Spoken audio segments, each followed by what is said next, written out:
My Family Thinks I'm Crazy, a podcast where I, your host, try to give you some tips on how you can explain all this weird, wild, crazy conspiracy stuff to the people you love most. Because that's what I've been trying to do for the past 10 years with no success. I've been telling everybody that our government is shady, but every time I do, my family thinks I'm crazy. The hollow earth, UFOs, aliens invading, fluoride in the water, they spray our skies daily. When I talk about these things, they think I'm crazy. There's no escaping anymore the evil that we're facing. Illuminati mind control, they're sacrificing babies. The end of days, but anyways, my family thinks I'm crazy. What, they don't want to listen to you? No, they don't want to listen. They don't want to hear it. They're just like, oh, here we go, Mark. Off again with your... Mark being Mark again. Yeah. So, that's the thing about podcasts is when you're on the air, it's like therapy, If I can't talk to my family about this stuff, I'll talk to you, Matt, and all our listeners. You'll just start your own podcast. Yeah. So who are we talking about today, Matt? They think that I'm crazy. They really think that I'm crazy. They really think that I'm crazy.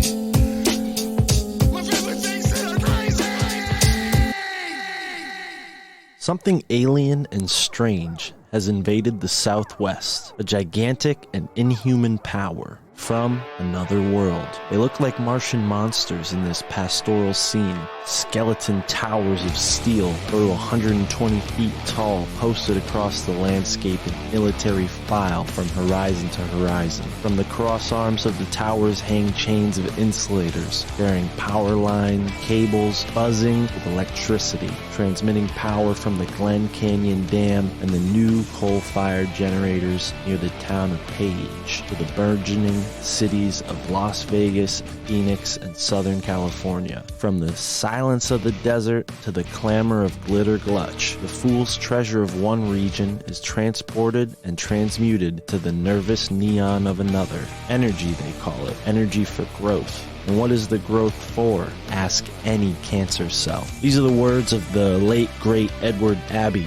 His book, The Journey Home, Some Words in Defense of the American West, his chapter, The Second Rape of the West. And I found this quote very fitting for today's conversation with our guest, someone who is helping people understand how they can take our natural landscape back from the insidious powers that be, using love, frequency, and harmony. Here to teach us about orgone and its potential to re-harmonize the electro pollution and smog that's being generated in our environment more and more each day. Mitch, the Orgone Donor. I'm Mystic Mark. Thank you for tuning in to the My Family Thinks I'm Crazy podcast. Enjoy this episode with Mitch, the Orgone Donor. In this case, I was trying to prove something wrong because I thought it was so ridiculous that there's no moving parts in this, and we're so tied to this 3D reality that we have to see bells and whistles and electrical cords and jolts and lightning bolts and batteries and tick-tock, click-clock, whatever is inside moving stuff, and that if that's not there, well, this obviously can't be working. The answer to that is that this reality, as I've learned over the last 6 years now, this reality is so much weirder than we've ever been told. I was learning about the frequency, vibration, energy, consciousness. This is a wake-up tool. And then it was like, well, wait a minute, this is so much deeper. A lot of people see a cell tower and they think T-Mobile or AT&T, and when I look at those things, I just think it's a soul sucker. This is a battle. We're in a war for our soul. Something wants our soul. I'm in this daily battle where I'm not just doing the tower busting. I'm trying to change the vibration and open up this pathway to our life force that's being basically sucked dry or terraformed, really. The artificial construct. Something is attempting to create an artificial construct over the natural reality.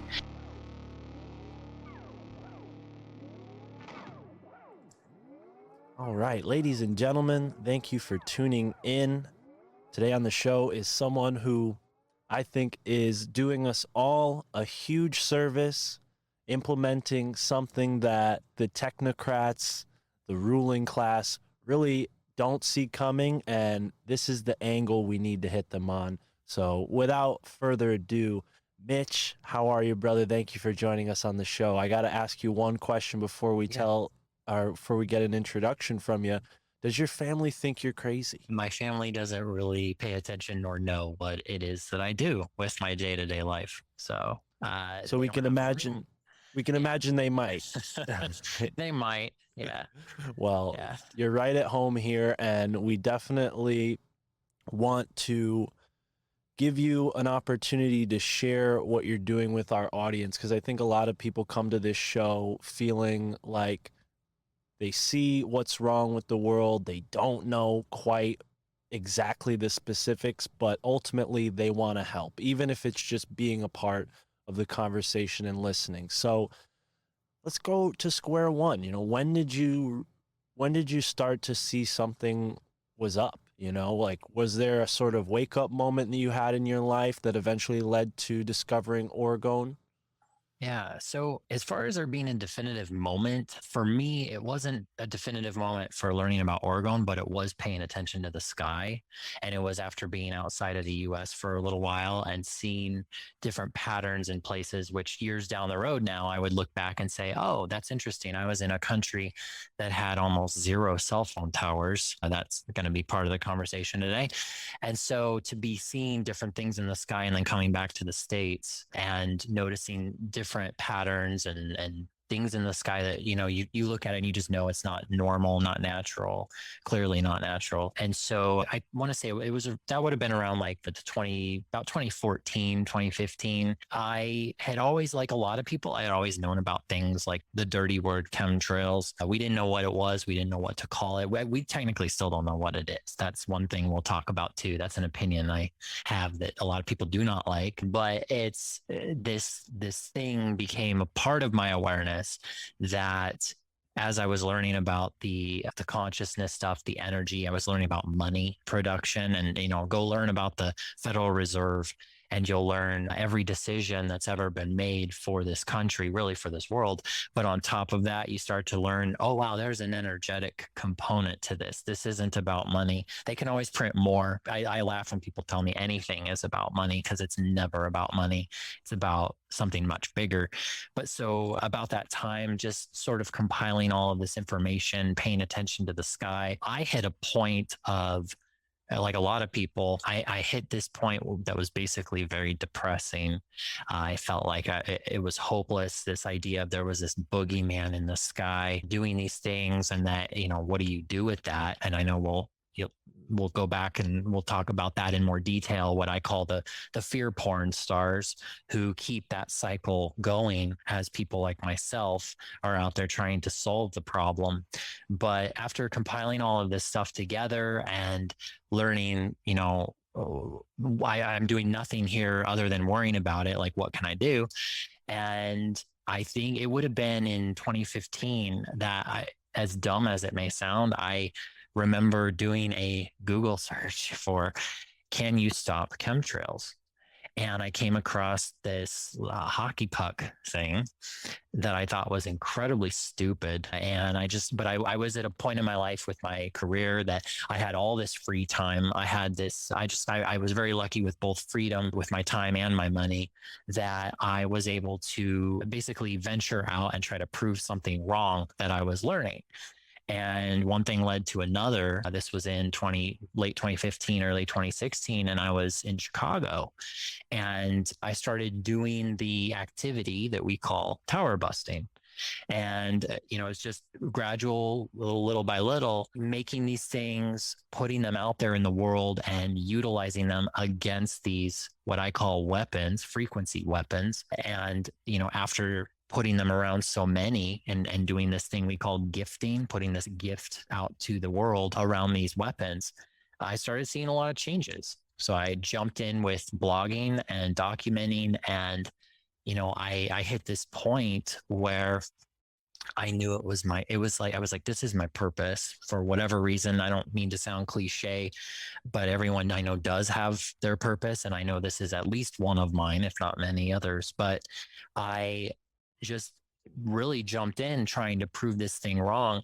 And I mean, I'm not going to blame astrologically, like being a Leo, that's no excuse to be a dick, but it is, I think, an excuse to be a strong willed and, you know, determined to prove points.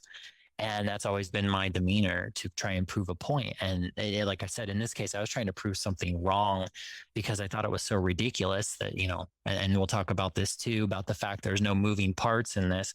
And we're so tied to this 3D reality that we have to see, bells and whistles and electrical cords and jolts and lightning bolts and batteries and tick tock, click clock, whatever is inside moving stuff. And that if that's not there, well, this obviously can't be working. And the answer to that is that this reality, as I've learned over the last 6 years now, this reality is so much weirder than we've ever been told. And every day I learn something new. I've bounced around between, from when I started in Chicago doing this with the tower busting and changing the weather, changing it for the better. Again, I was like sharing this story. I started running my mouth on social media. I thought like this is the way to go. Like, this is a solution. This is all about the climate stuff. And then I was learning about the frequency, vibration, energy, consciousness. This is a wake up tool. And then it was like, well, wait a minute, this is so much deeper. A lot of people see a cell tower and they think T-Mobile or AT&T. And when I look at those things, I just think it's a soul sucker. This is a battle. We're in a war for our soul. Something wants our soul. And I know I'm here in Sedona now. I moved here in 2018 specifically to come to the desert and expand on this and expand on work that, like, Wilhelm Reich should come here to research this energy, this Orgone energy, as he coined the term. And in being here, I'm kind of in a mecca of the demographic that does not want to face the reality that there is the possibility of evil that would want to inflict harm on anybody. And so that's kind of where I'm in this daily battle where I'm not just doing the tower busting. I'm trying to like change the vibration and open up this pathway to our life force that's being basically sucked dry or terraformed. Really, everything's just like the artificial construct, as we'll go into. It's something is attempting to create an artificial construct over the natural reality. And we're seeing it more prominent than ever now, where people are being shoehorned into making the decision of which path they would like to take, the natural one or this artificial nonsense. So anyway, over the last few years, I mean, after, again, it was just knowing there was a problem and just going out and testing it myself, jumping in and seeing the results and then sharing those results. And so now at this point, fast forward 6 years, and I hear from people all the time who have done what I did, where they said, I thought you were batshit. And I was like, this is stupid. I'm going to go prove it wrong. And they're like, well, I was pleasantly surprised too. And so now it adds to that pool of people, comparing notes and basically working on turf, different, we all have our turf, I think, or so it seems. And so anyway, that's where I am today and working in Arizona here. I've been doing this now here for 3.5 years. And, I know we'll talk about the 5G expansion and we'll talk about a lot of things like the wildfires and whatnot. But my big thing right now is really just demonstrating that deserts are not natural. And this was a concept that Wilhelm Reich had discussed, that there's an artificial exertion that is put on the land to terraform it. The earth is an ecosystem. It would never kill itself. It's kind of like our human body and cancer. And I would recommend people go read The Cancer Biopathy that he wrote. But it's this imbalance. And it's like, well, what's causing this imbalance? And what is it about this energy? And everyone's heard about the Orgone accumulator boxes that people sit inside of, and that energy is harnessed. And, he's sort of credited, people don't like to use the term cured, but he healed a lot of people in terms of cancer and infertility, which are two very interesting things when you think, that is two prime examples of the life force being completely bastardized in the human body. It's out of whack. And so the cycle, the process isn't operating like it's supposed to. And so my goal here was to come to Arizona and to continue proving this, but also to restore it, to restore the desert, because I believe this is an oasis. I'm here in Sedona. I look around and I see what I think are either ancient tree stumps. Some are possibly melted buildings. I'm not even sure at this point where to go half the time, because I've always been lied to. But I know that looking around, this was once the bottom of the ocean, and that, it's like, where did this water go? And, what has caused this desertification? And in doing my projects over the last 3 years, specifically in this project, I called it Earth Pipes Across Arizona, where I'm putting earth pipes. I should have grabbed one. Or I'm putting earth pipes, Orgone earth pipes, all over the state of Arizona. And with the help of a lot of individuals who have helped me to accomplish this. And we've had tremendous results, positive results, with one of the wettest monsoon seasons we've ever had. And we had a second spring and all this excess vegetation. And we've got animals now that have come back down from the mountains and are roaming, where you can go walk through the middle of town in the middle of the day and see a herd of deer now again, which you didn't see for the last few years. The temperatures are more mild. We just had actually a bunch of snow and rain over the last few days. But basically we're changing this realm, or I'm trying to, as fast as I can, trying to change this area back to what I think is an abundant oasis that would thrive, really. I mean, there's so much energy here. There's so much Absolutely. Yeah, it's a beautiful place. And so, yeah, We've spoken to, I think, two people who you may be familiar with in that area. One is Corey Daniels, behind the Phoenix Enigma, and he helped us understand the ancient significance of Phoenix and the greater Phoenix area specifically. But then a lesser known guy who really blew us away on the show with his interview, Peter Shampoo, author of the Gaia Matrix. And it's so funny because I had this conversation with Peter right around the time everyone was saying, hey, you got to have Mitch on the show. And I realize now you and Peter have a very similar mission, albeit you're going about it in different ways. The way Peter described it is he is reactivating a 7-pillared sky temple in the mountains of Arizona to re-water the West. Very similar, albeit a different means. I don't know the specifics of how Peter does what he does with stones, but it's absolutely fascinating that, I tend to liken it to Mother Earth herself sending these waves of energy, calling people like yourself who are brave and albeit brilliant enough to take on the task of helping Mother Earth with this, detrimental force. I mean, you hear people talk about all the time, cities look like microchips. They look like these, really parasitic things on the planet when you see them from far away, maybe up in an airplane. But let's get into Wilhelm Reich specifically before we go into what we're going on, what's going on now, because I actually have been to Rangeley, Maine, the place where Wilhelm Reich left all of his stuff. I believe that's the last place he lived. And synchronistically, I owned a piece of Orgone for the past 10 years of my life. It's not top grade Orgone. I definitely can tell you that for sure based on the descriptions I've heard you give. But some way, somehow, I think it magnetized me to go to Rangeley, Maine, and I found out, oh, wow, this is where Wilhelm Reich was. And I don't know if you've ever been up there, but it is probably some of the most pristine air in the United States. It's definitely one of these low light pollution zones as well. So the night sky was magnificent. But I remember having a really strong connection with Rangeley, Maine, and just the purity of nature. So when I found out Wilhelm Reich was there, I'm like, well, of course, this makes so much sense. So for people who've maybe never heard of Wilhelm Reich before, can you give us an understanding on him and maybe how you first learned about him? Yeah, so it was the same time I learned about the hockey puck, which actually, let me back up a second. So, because this has come up a lot actually between now and since I was on the Higher Side Chats last month, I've heard from a few people mention, because I had recommended people go read the book Contact with Space.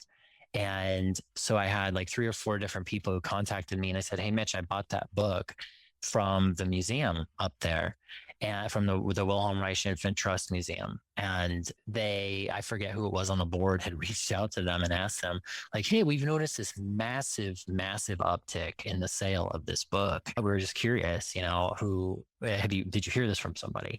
And I had a good laugh with a couple of these folks, just because I know, when you get into Orgonite, or what we call Orgonite, I prefer to call it just Orgone Devices or Tower Busters and Earth Pipes. There's a difference between the two, because when Reich was working with Orgone Energy, he was working with a way to harness it using his accumulator boxes up in Maine, and it's different than a piece of Orgonite. And you'll actually find modern day what I would call orgonomists. There are some that I call the poster children really for it, and they do not like Orgonite. They do not like people who make Orgonite. They do not believe in geoengineering. They do not believe in 5G being bad. They do not believe so I want to be very clear. And actually anything I say on this, I put on my website so people can go and learn about that more in depth, because a lot of this is compiling. Again, I had the freedom of time that I was taking in information from folks who were like the Reich scholars and those who would be outcast by the Reich scholars.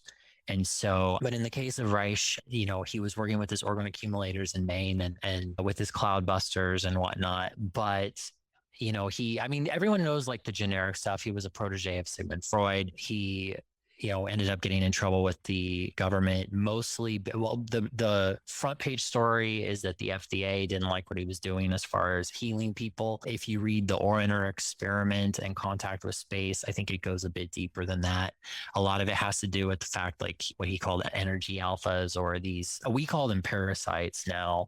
If people hear me talk about parasites or other Orgone folks who use that term, it's the idea that like Reich had said, something has invaded our earthly existence.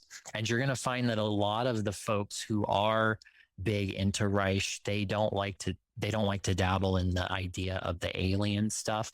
And that's not even really a fair word, to be fair. It's not, I don't really like that word myself either, but it's the idea that there is something non-human. There's a non-human component to this, or what I would call anti-consciousness, or outside of our natural energy. So anyway, the connect between the two, people are going to find that they're not identical. If Reich was alive today, it would take him a while to figure out what a piece of Orgonite was and what it was for. The idea is that when you're layering certain materials to harness this energy or accumulate this energy, these devices, like what we make, they're layered in certain ways. And I don't just mean layered like this. I mean, they're layered in the composition of the materials they use. In this case, we're using a resin, which is a carbon-based organic material, and metal of some kind.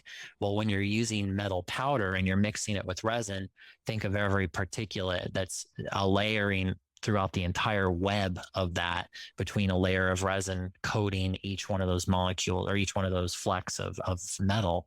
And so you get these pushing and pulling actions similar to an accumulator box. The idea of Orgonite is actually it has crystals in it, so it's a little bit different.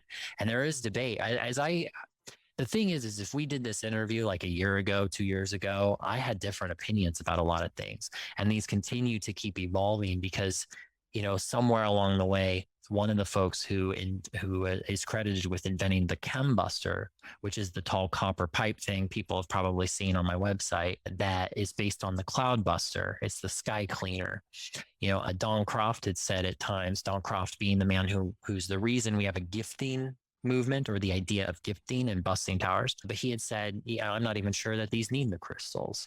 And there's a lot of experimentation with all this stuff. But anyway, sorry, I got off on a tangent there. Just in the case of Reich, it was one of the first things I started learning about this. And I would recommend people go and read Ether, God, and Devil to get started with, if you're going to study him. And then The Cancer by Apathy and Contact with Space. But he is, as far as getting in trouble with the FDA and healing folks, if you read the Orgone experiment, I think there's a lot of connections between harnessing this life energy that he discovered and exerting it on radioactive material and vice versa. And I know somewhere, I haven't cracked the code myself. I've been so busy with other things. I'm trying to reel myself in a bit so that I can kind of go back to like more study stuff as opposed to just like cranking out earth pipes. But I think there's a connection between harnessing orgone, harnessing our life energy into physical, what we would, I don't want to say electricity, but the idea of like why there are energy generators on top of buildings and then pulling, spires and the copper wiring or the obelisks. And in the case, like you talking about Peter, I would guess, I need to look into him more, but something on this planet, when you design things a certain way on this planet, you begin harnessing energy a certain way or conducting energy a certain way. And we're trying to like decode that. That's part of this whole thing where it's no longer just about busting towers and trying to make it rain. It's trying to figure out the deeper aspect of that, because there has to be more to this than just planting earth pipes around the world. It's a matter of like turning back on completely this God consciousness that keeps everything in balance, that something is trying so desperately to throw off.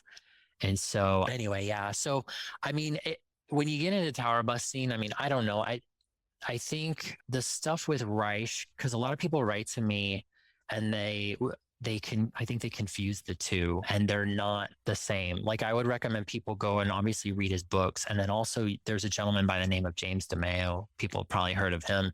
I would recommend going and reading the Orgone Accumulator Handbook. That's a big one. I mean, these are also, I mean, I'm not going to lie, like James, I know, is not a fan of Orgonite specifically. It's part of the puzzle in order to make sense of this, because it's like when you recontact with space and you listen to Reich talk about the things he saw in the sky. Like I know when I'm here in Sedona, we have a dark sky community, and I know there are things that I've seen. There are things I aim my little space guns at that disappear or do weird things. I have weird anomalies happen all the time, just like he did. And I think anybody who is messing around with things like Orgonite, busting towers, chem busters, or even like things like this. I mean, this is a harmonizer. You start blasting things into them through different means. You start to realize how quickly this reality is not what we've been told.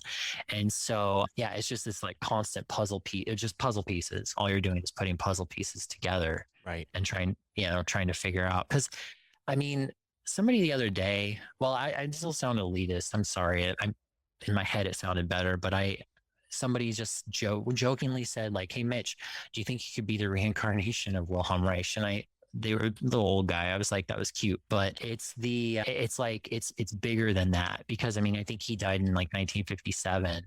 And at that time, he was dabbling in the radioactive material. People should look up something called Atoms for Peace. It has to do with President Eisenhower. That's a component of this too. And so it's like, I'm constantly trying to bridge a gap between what I can find through his work, but also like I'm not gonna lie, I've been dabbling with minuscule radioactive material myself, stuff you can legally buy that's completely fine, so that nobody can have a fit about.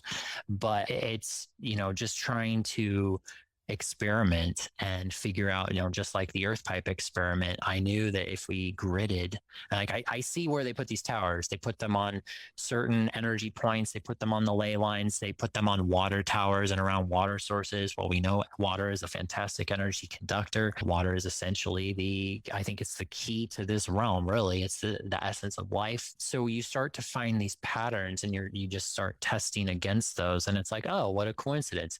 We start gridding these things in the same formations, or we go to those locations that we know, whether we see a tower or not, we know like they probably have something hiding around here. We know Arizona is essentially a giant lava tube filled up with underground bases. I mean, like Corey, I have talked to Corey once. I don't think he would know at this point, because it's been 3 years, if he would know who I am. But we discussed actually a weird military convoy that came through Sedona years back out at the Bradshaw Ranch, which I, with unknown person, have gone and, tried to gift a few things around there too, because there's a lot, it's like Sasquatch country and there's just a lot of nefarious stuff. So like, you're just constantly testing this stuff in certain areas that, they're basically bastardizing.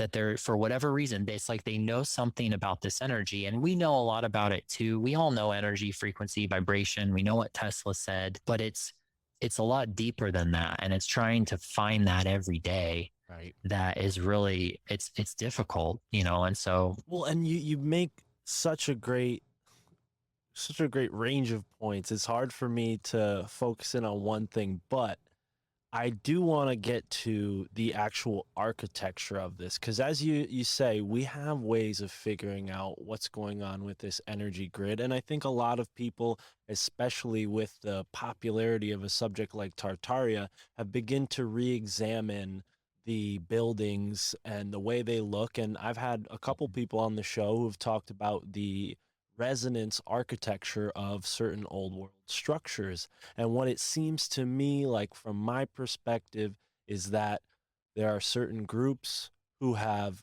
built along these energy grids for thousands of years. That's what we see with the megalithic structures. They're aligned. Why wouldn't, let's say a group that started this country, like the founding fathers, Freemasons, or what have you, they were certainly using these same sort of tactics, which have only evolved as time has gone on. You look at Tesla and what he was doing with the Wardenclyffe Tower to channel energy through, the ground with these underground channels, right? So it's pretty clear, and Peter talks a lot about that, the positions of the earth and where these sacred sites are. So what I like about what you're doing is you give people sort of the tools to understand these actual, and they're quite literally weapons. Like you said, people might look at them and think T-Mobile, AT&T, but they're weapons in this spiritual war. A 5G tower, a smart meter. What are the other weapons that they're using against us, and how can we identify them in the landscape? Because there's one actually in my own backyard that looks like a giant golf ball. It's like a... Oh, I'm glad you told me that. Yeah. All right. Well, then we'll discuss more after the camera goes off. But so what I have gathered, and I'm making, I mean, some people, they'll come back and say, well, what proof do you have of this? And I would say, again, everything I've ever done, I had to go out and prove it to myself. That's one of the first, most important things about all of this, because there are people who always want you to write a 1,000,000-page dissertation on everything. They want you to condense it into a sentence so that they understand it and don't have to do any damn work in order to understand a thing. And if you don't do that, they're not satisfied. So to those people, I'm pretty much done with. But so go out and test this. So what I have found is that this is about creating a web. And I've talked with other folks about this. I mean, people who might have seen my episode with Benjamin Balderson, we talked a lot about electronic earth, the electric earth, and the battery that we live on. And the fact that you mentioned the circuit boards. I mean, if you fly in an airplane ever, in the existence of ever, you've probably noticed that the ground looks like a circuit board. And so it's like, well, why? Why are these structures all positioned and put in these certain formations? Because something somewhere, whatever it is we're dealing with, understands this. And it's known this for a very long time, which is why also now, fast forward over these years, I will say I laugh when I hear people think they figured it out as far as who their enemy is. I'm like, keep going, just keep going. Because it's like, this didn't start in 2001 with 9/11. This didn't start in 2020 with COVID. This didn't start in whatever 45 or whatever it was with like whatever like war there is or whatever. It's always been, it's always been same shit, different day, basically. So in regards to these weapons, I think it's about creating a web. I think it's about creating a network, a pathway, a gateway. And I have all kinds of reasonings behind this that I do highlight in more detail because there's not enough hours today to talk about that. But you can go to my website and learn that. But so the way of delivering this web is through any form of these electromagnetic weapons. And what I mean by that is, if you just look at what society has in front of it right now, and it's really getting ramped up a lot right now. And that is, it's not just your tower. It's not just your golf ball. We would call that, by the way, a NexRad tower.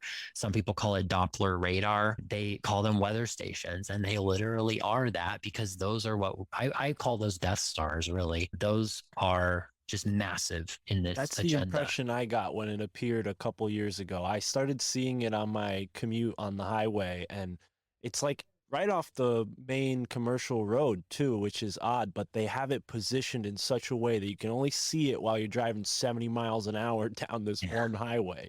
You know, Sounds like the ones here, and they are. We've gifted them, and meaning, we do our thing. You can, if anyone needs to know what that term means, you can go on my website. But we've gifted them, and they are a pain. It's a lot of work, but it's not just those kinds of things. I mean, it's the Wi-Fi router that's in your house. It's the smart meter. And there's a reason people can actually be arrested for trying to remove the smart meter off of their own house. And that sounds crazy to a lot of my mother. Actually, that was, I think, one time she did think I was crazy. And I'm like, you need to pay more attention. Because if you go and just try to remove it, you'll get in some serious trouble. There's a method to do all of these things, and there's a reason these methods have been put in place, because they need that web. But now we're seeing it's even more like with COVID. Or I should probably have asked this before, by the way, but I'm hoping I can say some of these trigger words that we're not okay. Otherwise, I'll say all right. Otherwise, I'll say like Wuhan wigger or something. But when this stuff began, doing what I do, I hear from a lot of people every day. And over the course of the last 2 years, one of the common ones is, hey, Mitch, I noticed these things started popping up on my street and at my kids' school, and seeing this expansion happen very rapidly at the same time everybody's getting sick. What a coincidence. And so the method of delivery, if you look at what is being put in front of people, just in the last month now, there's been a massive push for this new T-Mobile beacon that you put in your house that is going to finally work with the towers that were all put up over the last 2 years during COVID. The ones going up on people's street posts. It's like, well, what did you think that those were going to be for? They weren't just going up for the sake of going there. Now they got to get something inside your house, and the method of delivery is almost complete there. So what happens now, instead of having your internet on your, and this was a big commercial, by the way, for the Super Bowl. That's one thing I noticed this year was 5G commercials. It was insane. But the beacon that you put in your house, that now, instead of running through the phone line or through the cable as internet came into the home before, it's going to be kind of like a cell phone hotspot, except they're not going to call it that. And it's going to be working with those towers that have been positioned closer and closer and closer to your home. But in addition to that, you've got your Apple Watch that's on your wrist connected to your heart.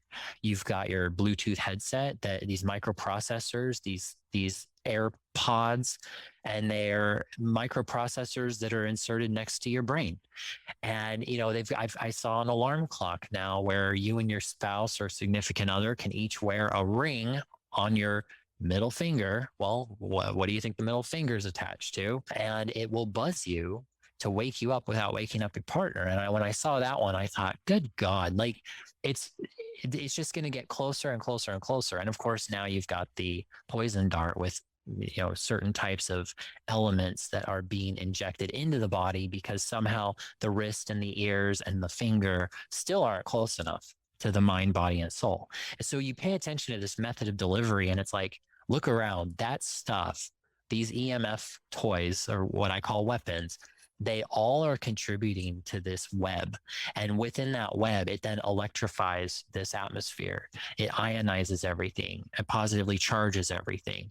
And it just opens up a pathway to be like a delivery method for all kinds of stuff. It's a pathway. I call it the highway to hell, basically. And for some folks, I know I sound like I might be making a grand assumption, but I look at so many different things.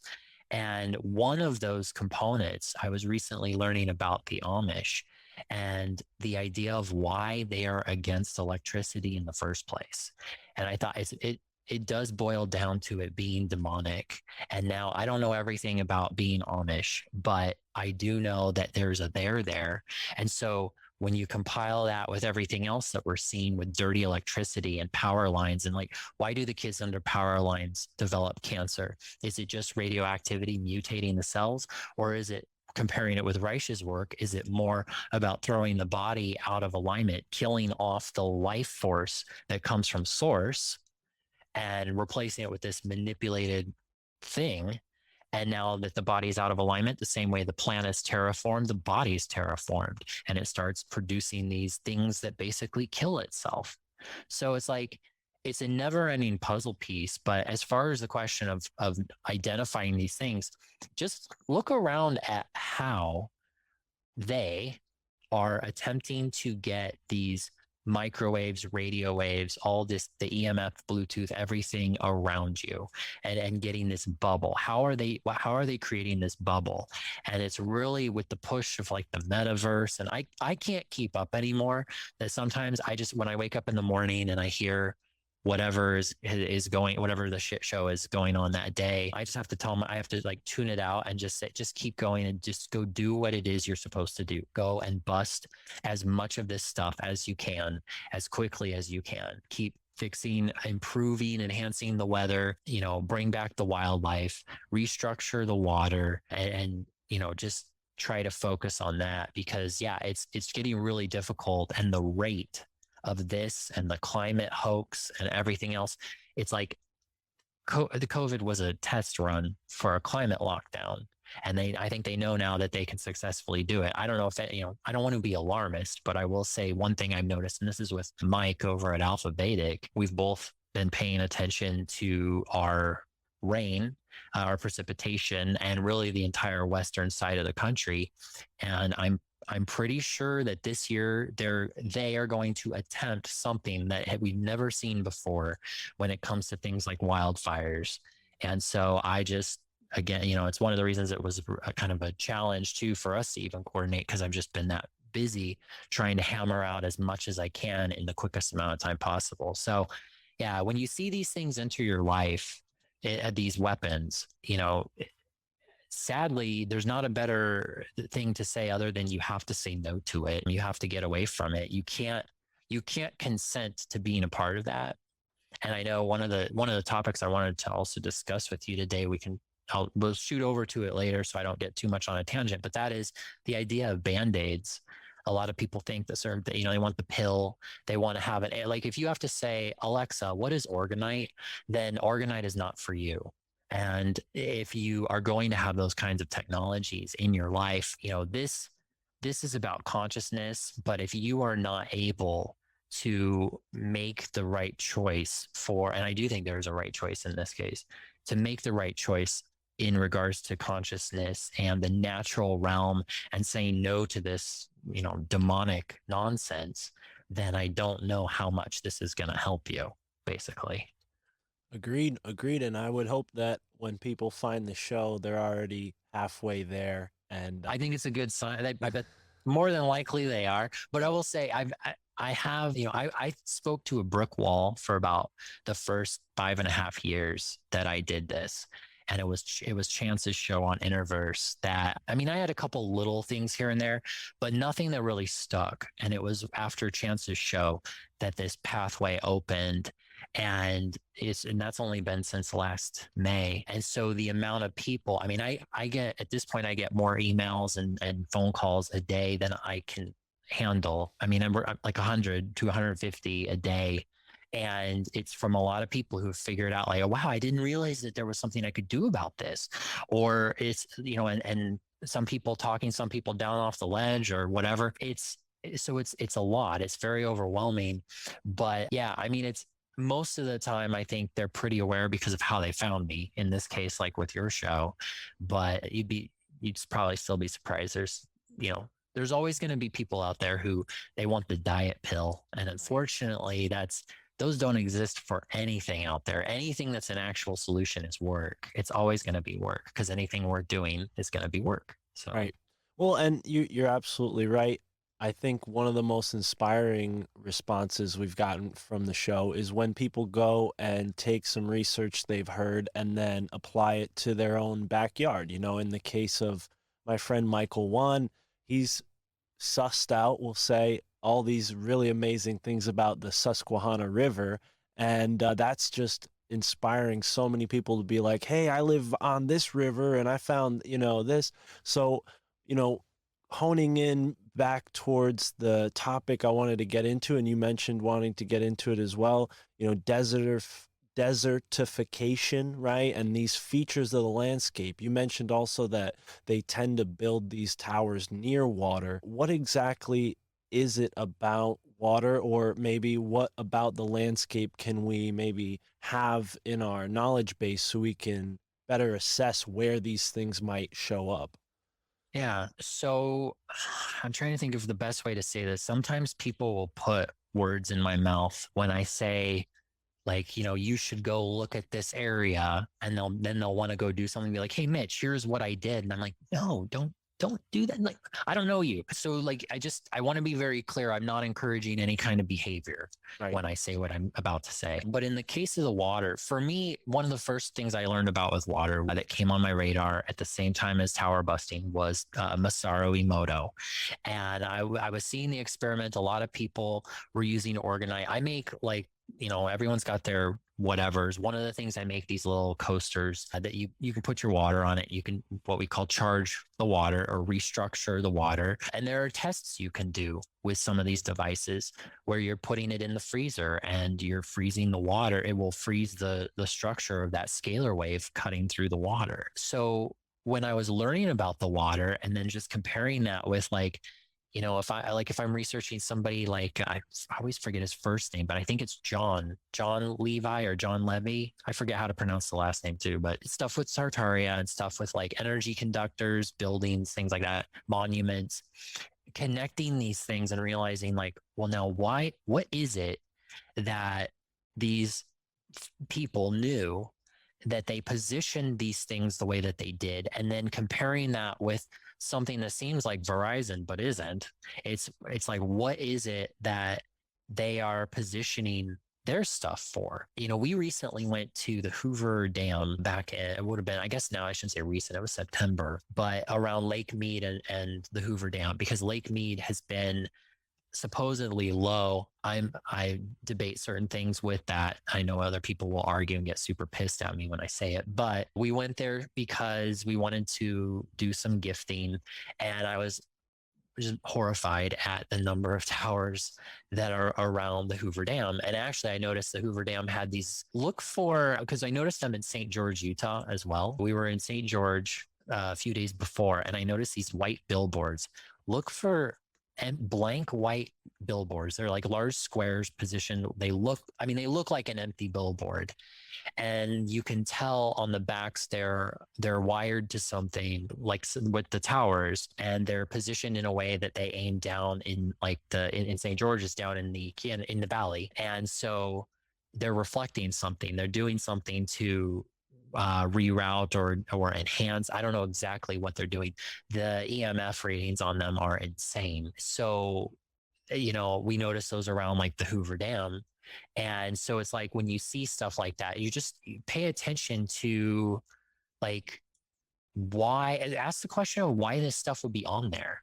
There's forests you go to up here towards Flagstaff that there's nobody around. And I know that the deer don't need 5G, and go for a walk here for a couple hours and you'll find all kinds of stuff on the hiking paths. I mean, the desert here, we're in a prime location to be able to find some very nefarious things out in the middle of nowhere.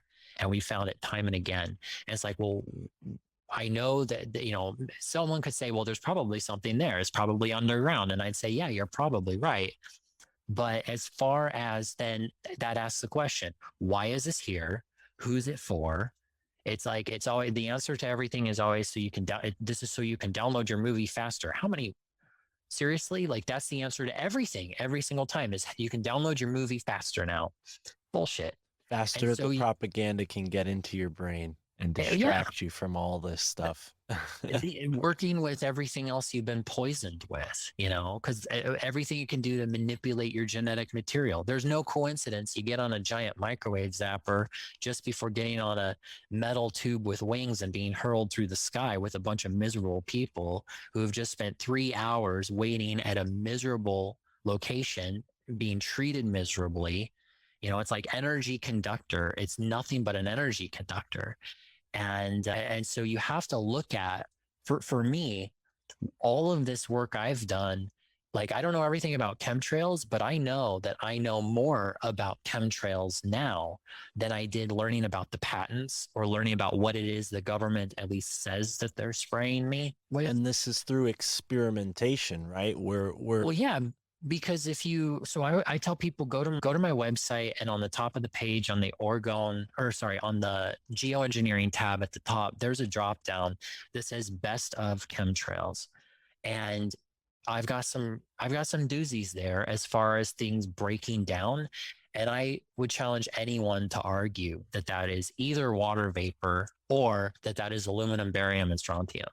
And so when you start getting into the stuff about the energy and the microwaves and what's being blasted against the ionosphere, it's like this is more than like a metal particulate just coming out of the back of the plane. And then again, you go back and compare it with, these alphas that Wilhelm Reich saw fall out of the sky. The term chemtrail didn't exist back in 1940, or 47, but it's, I think he probably saw a lot of the same things that we see in the sky. I also know that a lot of the things that I see in the sky that look like planes, people talk about Project Bluebeam coming, and it's already here. I don't know why anyway.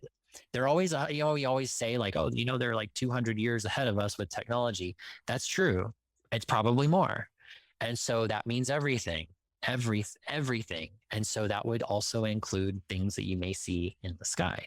And so I don't know, nobody's ever actually followed behind an airplane and captured the particulate themselves, or at least proven that, to be able to completely say without a doubt that this is aluminum, barium, and strontium. We know that the government tests us with things, but we also know we've been terraformed for eons. We've been reset God knows how many times. It's like there's a lot of different delivery methods for getting things into the soil or the water. It could be as simple as, going into the water with something and blowing it up like the military just did a few months ago. So it's like these ideas that, basically with the geoengineering thing and the chemtrails, it's like I've learned more about that really, and that I know less. It's like the more you learn, the less you know. And I heard another Orgone folk tell me, another person who's avid with tower busting, who once said, we truly don't know what chemtrails are, and we probably won't, and maybe we're not supposed to, but for whatever reason, we do know that there is a connection with these tools that they put on the ground and the tools we use against those tools, where we see these habitual patterns, these consistencies. And so by deductive reasoning and experimentation, we can figure out like, okay, well, I know when you start planting earth pipes all over Phoenix and Tucson, Arizona, and cutting through everywhere where the jet stream moves into the state, and then work your way up and just saturate all these different communities and bust what we do call tower busting, gifting these towers, then all of a sudden it's like we've got primary water coming to the surface. We've got more rain than we know what to do with. We've got more vegetation. We had a butterfly boom that was insane. Things like bees and butterflies and hummingbirds and things that operate their migratory pattern on electromagnetics. And so again, it's like just puzzle piece after puzzle piece after puzzle piece that, that's where I am. I know like we can restore this realm against something that's trying to destroy it. But as far as knowing exactly what it is we're dealing with, I mean, we just know a little bit more every day. And I'm at the point where 2 years ago, if you asked me questions, I'd tell you an answer and I'd be like stamp seal of approval. And now I'm like, I don't know about that because of what I've learned since. So, Right. Well, let's get into maybe even if we can't say for sure what we've seen so far. I've heard you talk about, and of course, this may have changed, but we've seen the difference between smog, or this clearly dead energy that these devices are emitting, and what the Orgone devices are accumulating, right? And it seems like whatever their methods are, whoever is behind it, that's not our objective. What we see is that there's a process that we can get in between and experiment to find an outcome that's more beneficial than the one that, whoever it is, military or what have you, is giving us, right? Because I mean, more often than not, it seems like they have no regard for nature or the planet. I mean, we all have heard the statistic that the US military is the number one polluter and all that, but when it comes to, the differences between smog and this organic energy, what can be said? So the smog you're referring to, we call it DOR. Reich coined that term. It meant deadly orgone radiation, and it's not actually orgone. It's like anti-orgone. It's a lifeless energy field, and I think most people with even a partial consciousness intact right now, they would know based on how they feel when they see that stuff, when they're experiencing that stuff. But it's like it's electrosmog, and it hovers over, densely electrified areas. One of the quickest ways to know that when something's fake and not really real fog is to start putting some of these devices around. Go find your intense locations, your golf balls, your nuclear power plants, and start distributing these devices around to transmute the signal that feeds the network that manifests that deadly orgone radiation in the first place. What was I going to say about the smog? I just had something and I lost my train of thought. I'll come back to that. But I have some videos on my website where, I don't watch the sky. I don't have time to watch the sky every minute of the day like I used to. I mean, it was 8 hours a day just being outside doing that. And it about destroyed me. But there are videos on my website where I have shown time lapse of this electrosmog manifesting. And I'm always telling people, like, I'm trying to tell people what to look for, because when you start explaining things like, oh, well, they block the sun, and people would say, oh, well, yeah, I see them. They go crisscross with their chemtrails and whatever. And I'm like, no, there are days that there's no chemtrails involved at all.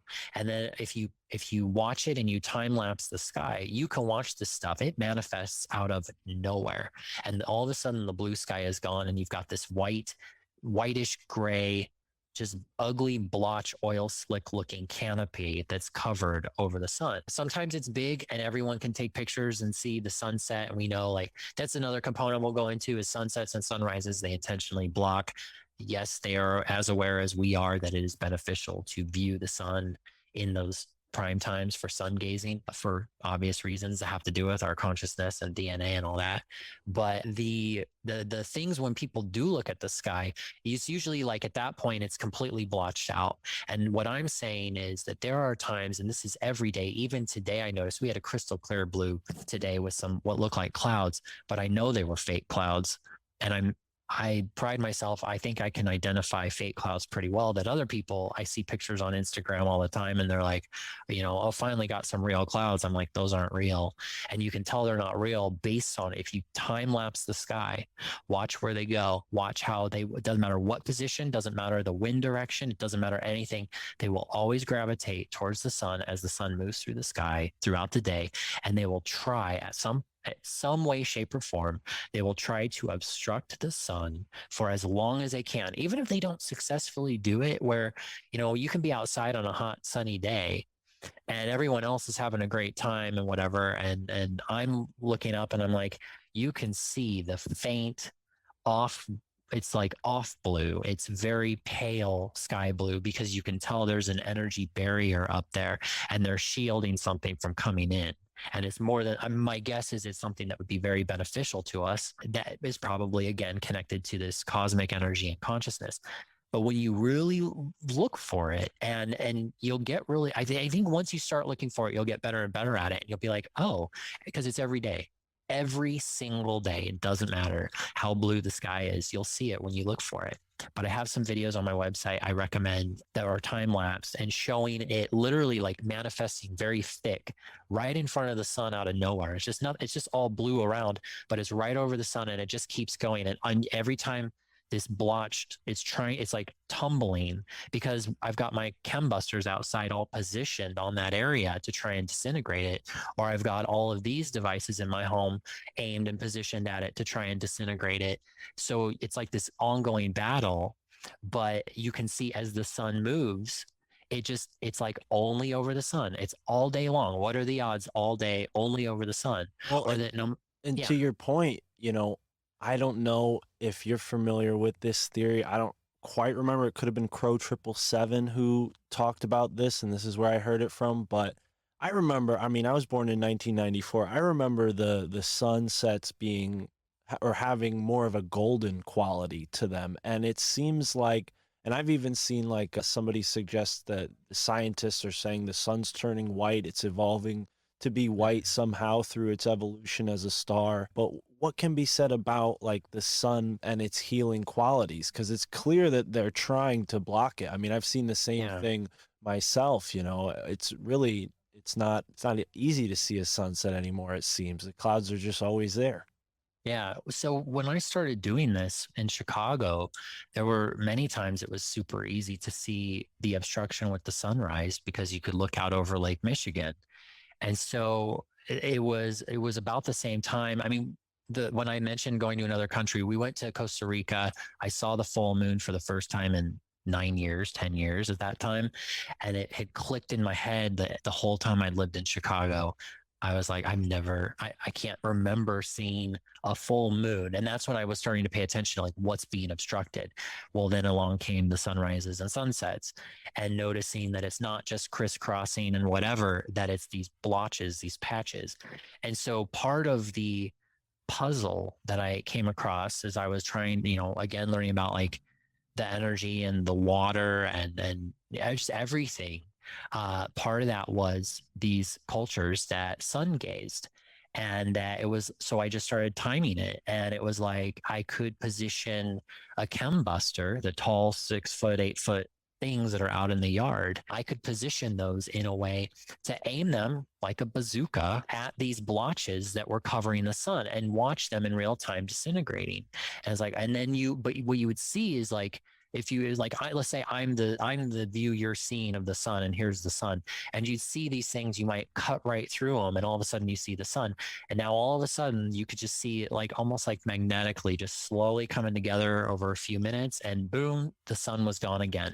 Then the sun would, from the point of angle, I don't care what anyone thinks about the shape, but from the angle they are, the sun would probably pop back out, and you just start to see they would move back with it, and it was constantly going for the sun. So as far as like, I mean, I don't know enough about sun gazing. I have heard everything about DNA repair. I've heard, that you want to not just view the sun like with your eye, but like you want to like roll your eyes back and get the light back there. I don't know. I mean, it's not really my purview, but the consistencies of watching that and then comparing it to these cultures, it's like, well, I don't know. I am assuming these cultures knew something the same way that the ones who built these structures that have these energy conductors on top knew something. And so, it's like, again, it's just you put enough puzzle pieces together. And I've used this analogy a lot, so I apologize to anyone who's heard it ad nauseum, but the puzzle pieces, as you flip them over, there's always another one or another two pieces. And when you flip this one over and finally get it, and as you put the picture together, it does not match the box, but that like what you're seeing here, it's like, you're on the right path because there's all these consistencies.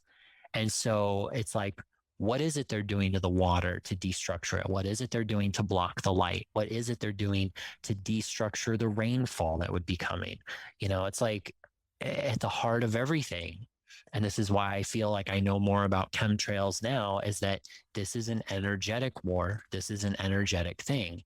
And when you compare it to 2021 and 2022 with the poison dart, the idea of injecting things and DNA modification, it's like, well, gee, this puzzle piece kind of makes me think more about the restructuring of DNA using different frequencies that are allegedly coming in with the sun. So what is it? It's like this world is changing at some point, and the reason I think it's becoming such a shit show is that it's getting harder and harder to put us back to sleep at this point. And I think that this tool is a great way to help uncover that and speed up that process, because everywhere you look, there's a new weapon being used to try and put you back to sleep. So sorry, it's not only kind of partially answered that as far as the sun. I don't know everything about what it's doing, but I know I feel really good after sun gazing, and we're very lucky here in Sedona. And really, I mean, I know there's not an inch of ground within like 50 miles of me that doesn't have Orgonite around it, but we get some pretty good sunsets, and we get some good viewing. And so, I just intuitively, I'm guessing, I know there's a there. So, Right. Well, let's get into the, devices themselves, because I make jewelry. I, do these wire wraps and been doing them for a while. And I definitely find that the copper is kind of like the best medium. I only use copper typically. And I don't know the specifics or the science behind it. And to be quite honest, not to you, but to the listeners who might have an objection, I don't really care that I don't know the science, because I have a feeling, it's sort of been proven to me through experience. And I get that same resonance from you. I understand there's probably a lot of people that come and voice their skepticism to you, and unfortunately sometimes it's the people with the least to say who can be the loudest voices, and that is unfortunate. So if anybody has any questions about the devices and whatnot, just join the Telegram and I'll explain it to you. Leave Mitch alone. He's saving the planet. He doesn't need your questions. He's done enough podcast. He's explained himself. But I love these plates. I'm looking at the website right now, and you showed us the coaster, right? What can people do if they want to start making these themselves? Maybe just like for my purposes is maybe to make new jewelry, or even to bust towers and save the planet, quite frankly. Yeah. Well, I know I'm going to get the question, so I will answer this one quick. And that is, so I used to actually make a lot more, and I stretched myself way too thin. My shtick has always been it's been tower busting, trying to make things that are a bit more tactical. Although there are, like you said, those plates there. I love those things. There are plates and pyramids and pendants and things like that I've made. Just right now, I'm kind of on a break until I can get more of my earth pipes in the ground. But my big thing is, if you go to my website, there is a tutorials page underneath of the Orgone Energy tab at the top. And at the heart of that is the 3 basic tools. One is the tower buster. That is the hockey puck that we have. And the other one is the earth pipe. I only have an aluminum with me, but I also have copper. I just don't have any they've all been sent out. But there's the tower busters, there's the earth pipes, and then the chem busters. And the reason it's called the chem buster, if people aren't familiar, it's busting the chemtrails. And this is why people should go to that page under the geoengineering tab that says best of chemtrails. That's what happens when you just look at those, or they're also, I've got some on my homepage too. You just can scroll down from visiting the main page on my website. But that's what happens to chemtrails when you start busting towers and installing a chem buster in your yard. And so those are based on the cloud buster from Wilhelm Reich, although there's a difference in how they operate, and there are plenty of very, very strong opinions on how they work differently, and that one or the other does or doesn't work. So anyway, go to the website. As far as the tutorials, the main components you're going to need are your organic and inorganic elements, which, like comes in the form of a catalyzing resin. Those are typically oil derived. There's a reason, because oil is magic juice from the planet. And I know there's a lot of debates on that too. I get that question a lot, because people, they look at, in the scheme of pros and cons, they only look at the cons. And, we're making a device that is meant to withstand the elements, that is meant to be around, because those towers are not going anywhere anytime soon, unless people get off their butts and take more extreme measures. And I'm not encouraging behavior, but so the point is, when people hear the oil or they hear resin and they think plastic, I'm like, I don't know, get off your high horse and look at the environmental impact that it actually benefits over the, if you go and bury something out in the woods or in your yard or whatever, the impact of that versus the alternative when those towers are doing what they do to terraform the planet. I think, I'm just saying I see things differently than a lot of people, I think, want to see them. So you get your resins, you get your metals. The metals come in the form of shavings and powders. Smaller metal, the better the metal. And then you want to have some form of quartz crystals. And I mean, you don't need anything huge. Just like for a tower buster, you can use crushed quartz, something you can break it down yourself. You can go, a lot of people find it outside. I mean, where I am, I don't really find much outside here in Arizona, but you know, there are a lot of places. I mean, if you're in Arkansas, I'm sure you can go out and find some quartz pretty easily, but you know, you don't need a lot of this stuff. You know, you can be tactical, you can be economical about it. I try to offer both, but my shtick is trying to show the tutorials on, like I have an earth pipe video that I think is pretty top notch. And so I tell people, you know, my big thing is earth pipes. I think that, you know, when I started looking at the pattern of where these towers were and the cables that go into the ground, and then I was looking at his papers on the wireless energy and how you've got two towers positioned and anything in between those two towers can be powered wirelessly. And it's like, well, those towers are connecting through the atmosphere, but they're also connecting through the earth. And so I'm like, okay, well, these towers are talking to each other. And I'm not saying cell towers and Tesla towers are the same. I'm just saying that I know that the cell phone towers are talking to each other. You can go out here and see some pretty heavy militarized stuff. Like it looks like large drums, like band drums, like whatever, like bass drums that are perched on the sides of these towers, and they're positioned like a cylinder on the side of a tower. Well, go look at where those towers, I guarantee if you find a cell tower that has one of those drums positioned, look at what way it's aimed at from that circular disc, and then go to wherever that is pointing. I guarantee you're going to find another tower with another one on it that's aimed directly at it. However, but they're pinpointing each other and they're talking to each other. It's actually really good to grid earth pipes or tower busters between those as well.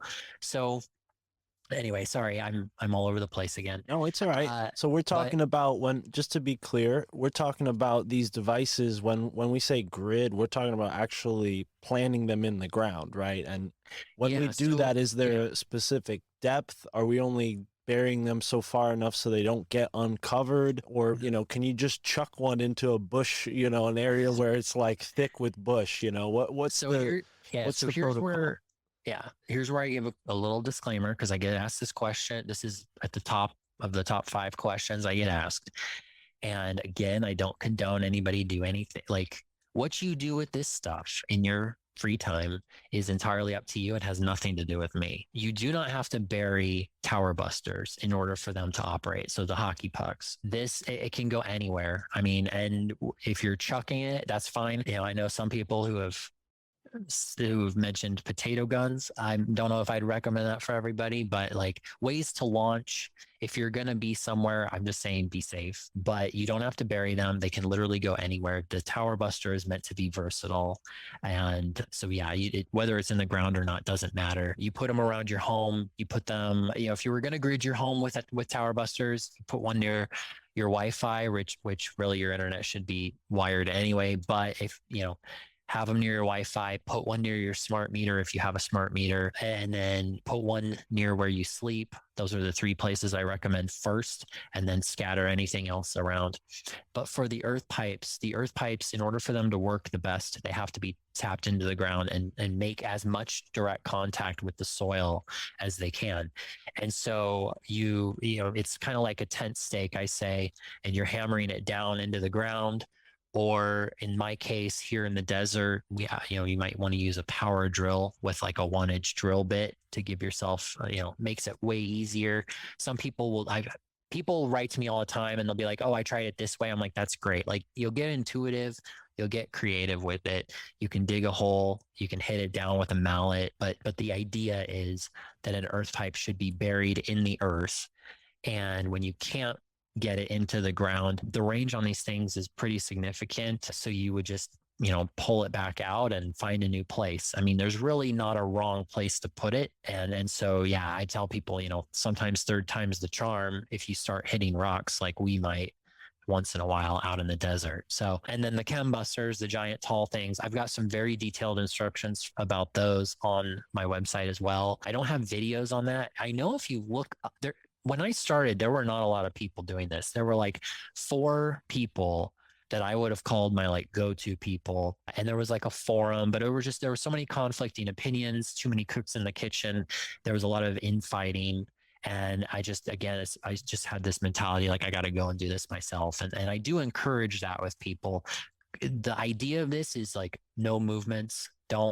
Movements get infiltrated time and again. Don't ever go gifting with somebody you don't trust implicitly. I mean, that you don't trust with your life, because there are people who've done some really stupid things and gotten into some really stupid situations because they got lied to, where somebody gave them the impression that they wanted to help, and it doesn't. No, do not under any circumstances ever go tower busting with anybody that you wouldn't trust with your life. And that's not meant, don't interpret that to mean that this is dangerous. On the contrary, it's a fairly fun activity that has its ups and downs as far as stress level, but like it's meant to be liberating and exciting and whatnot. You just have to not be stupid about it. That's the thing. So, but anyway, the tutorials on the chembusters are very detailed. I would recommend everybody on Earth get a chembuster and put it in their yard. And again, those are the 6-foot tall copper pipe things. I've got instructions for 3 different models that you can print out. And I try to answer questions as much as I can. So people do.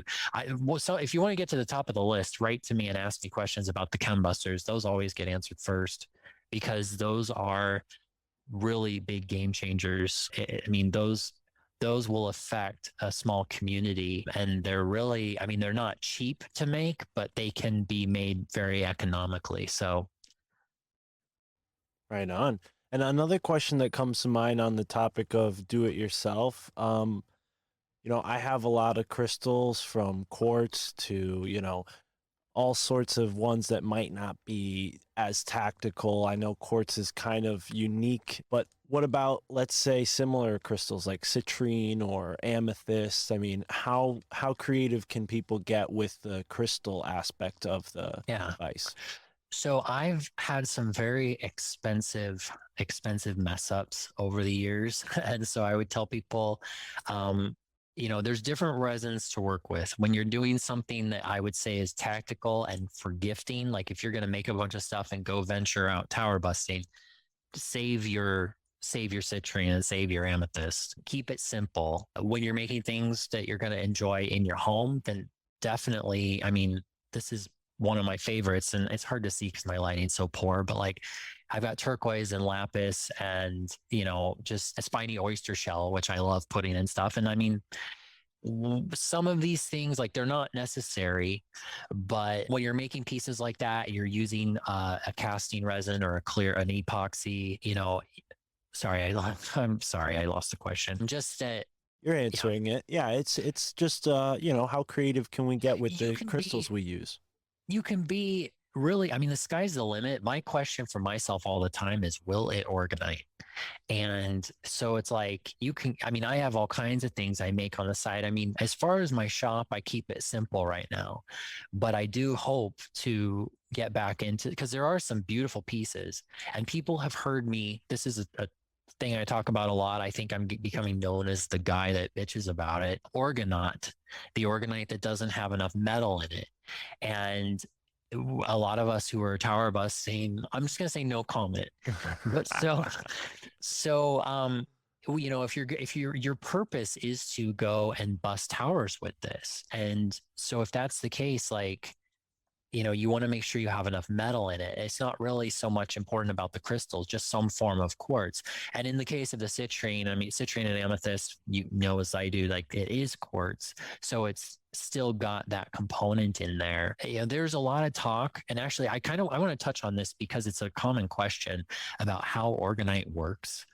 And this was an answer I used to think I knew definitively. And I am not sure. I'm actually more on the fence now because of conversations with other tower buster, with other Orgone workers who have discussed do we even need it? Where these other components are in there that are basically unclogging the energy field anyway. But then we know that quartz is piezoelectric, that we know the resins do exert a small amount of pressure on it. I know that I've had strange things happen to me when I crush a lot of my quartz crystals and I'm hitting, putting enough pressure on with a sledgehammer. So there's all these different possibilities, but people talk about the crystal actually restructuring the signal and spitting out the new frequency, whereas the metals and the resins are pushing and pulling this energy, kind of like a filter, an energy field filter. So you put enough of these things around a cell tower, like I'd recommend at least 3 per tower. Some people say 1, and I'm like, have you seen a cell tower? They're massive. At this point, I would say 3 or more. And as that energy field from the tower is being sucked in to this thing, it's spitting out something else. So there are people like Carol Croft. She was a Don Croft's wife and a psychic. And she's one of the pioneers of the gifting movement. We owe her a debt of gratitude as far as I'm concerned. And she claimed to be able to see this energy that came off of the towers and how that energy field changed after you put these things around those towers, that it, instead of being this gray, lifeless haze or this gray, lifeless energy field, that it was like a really nice blue, almost like the sky. And then you get again, another puzzle piece. What is it that this makes the sky blue? And could there be, I've wondered, is there an energy field? It's our top-notch energy days are when it's crystal clear. And when that's covered with a barrier or a shield, we have a different energy flow those days. So anyway, the whole idea of like how it works is, I think it's more fair to say it's still up for debate, but I know there's other people, so many cooks in the kitchen. I know there's people that will hate me for saying that, but I can't really do anything about it. So, Well, no worries. I think that's to be expected when you do something great. You're always going to have detractors and you can never cater to your haters. That's something that I've learned. So, but I want to ask you, maybe this is out of nowhere. Are you familiar with Edward Abbey and his book, The Monkey Wrench Gang? no, but I want to write that down. Please do look it up, because it is about a group of, for lack of a better term, environmental activists who are basically fighting those who seek to develop the American Southwest. And Edward Abbey was an explorer, and in a time when not many people would trek in that area, he was going out and exploring the deserts. And I want to bring it back to that topic, because it does seem like when you look at the globe or the planet, that there's this line of deserts across the planet in this region where, when we look at things like, the pre-Diluvian times with Atlantis, we hear that maybe the Sahara Desert was actually a paradise. I would say the same is probably true for, the deserts to the west, all the way here in the United States, and even maybe as far as the east to bring Tartaria back up. I mean, the Gobi Desert is a huge desert as well, and that's kind of in the realm of Tartaria. Different conversation, but when it pertains to North America, what can be said about the desert there, and, maybe the mystical aspects of it, but even, the possibility that this is not a natural thing on the planet? Yeah. I mean, for me, just looking out my window and seeing what I think is a massive tree stump, which was red 3 years ago, and now it's covered in green. I had a conversation with Greg Carlwood about it. I'm not saying this is exactly what is true. I'm saying this is a theory I have, that the possibility that petrified wood can basically become unpetrified when you change these energy signatures back to what I think is the natural energy signature that would have killed this, or not even killed it, but made it dormant in the first place. And so when I travel around, even just here in Sedona, and can see some of the trees that have no soil, very little water, if any, to ever feed them, they're just, but they're twisted and spiraling out of the rocks, and they look like they're dead, but they're not. I think it's it's just energy that's keeping them alive. And they're part of that rock that may have at one time been a bigger tree. So in the case of like this land, you know, when you venture out into the desert, there's a lot of like, just if you look at the old architecture of it, like we going from when we went from St. George to Vegas back in September, this was on our way home where we went to the Hoover Dam, just driving on the interstate and looking around, seeing like the indentations in the rocks and knowing where the water levels were. And then thinking like, where did this water go? Or when I think about like New Mexico, so I think Arizona, New Mexico, California, Nevada, Colorado, Idaho, and then of course the Pacific Northwest, and it's all like, there's something about this side of the country. I'm biased towards this side because I'm here, I guess, but there's something about this side of the country and whatever it is that's underground and trying to terraform it. And I think it's bigger than Agenda 2030 and just huddling people off to wherever, getting closer and closer to the center of the country. But even like New Mexico is called the land of enchantment. And I'm like, well, that's an interesting name for it, that I think there's something there as a clue for us. And, you know, the sagebrush is very, I mean, that's quite abundant there. And I think about, well, what do we do with sage? We use it for energy purposes. We use it to cleanse and smudge and whatever. You know, where is it that these alien sightings are happening? Where is it all this military research is happening? Where is it where all the weirdest of the weirdest of the weirdest keeps happening or gets talked about? And it's always in these same areas. And so when you look at agendas and what's being ramped up, I mean, Nevada, I think is very important, and looks like, of everywhere I've been in the US, Nevada seems more like the Battery than anywhere. And it has a city there they call Sin City that is, I don't know how the energy flow is, if it's going from Vegas to the Hoover Dam, but I think that there are energy points, and there is this esoteric and occult symbolism that is engraved in all this stuff, whether it's like Hollywood or, I mean, Phoenix. There's so many. I've actually listened to Corey Daniels because of the esoteric side to this entire state.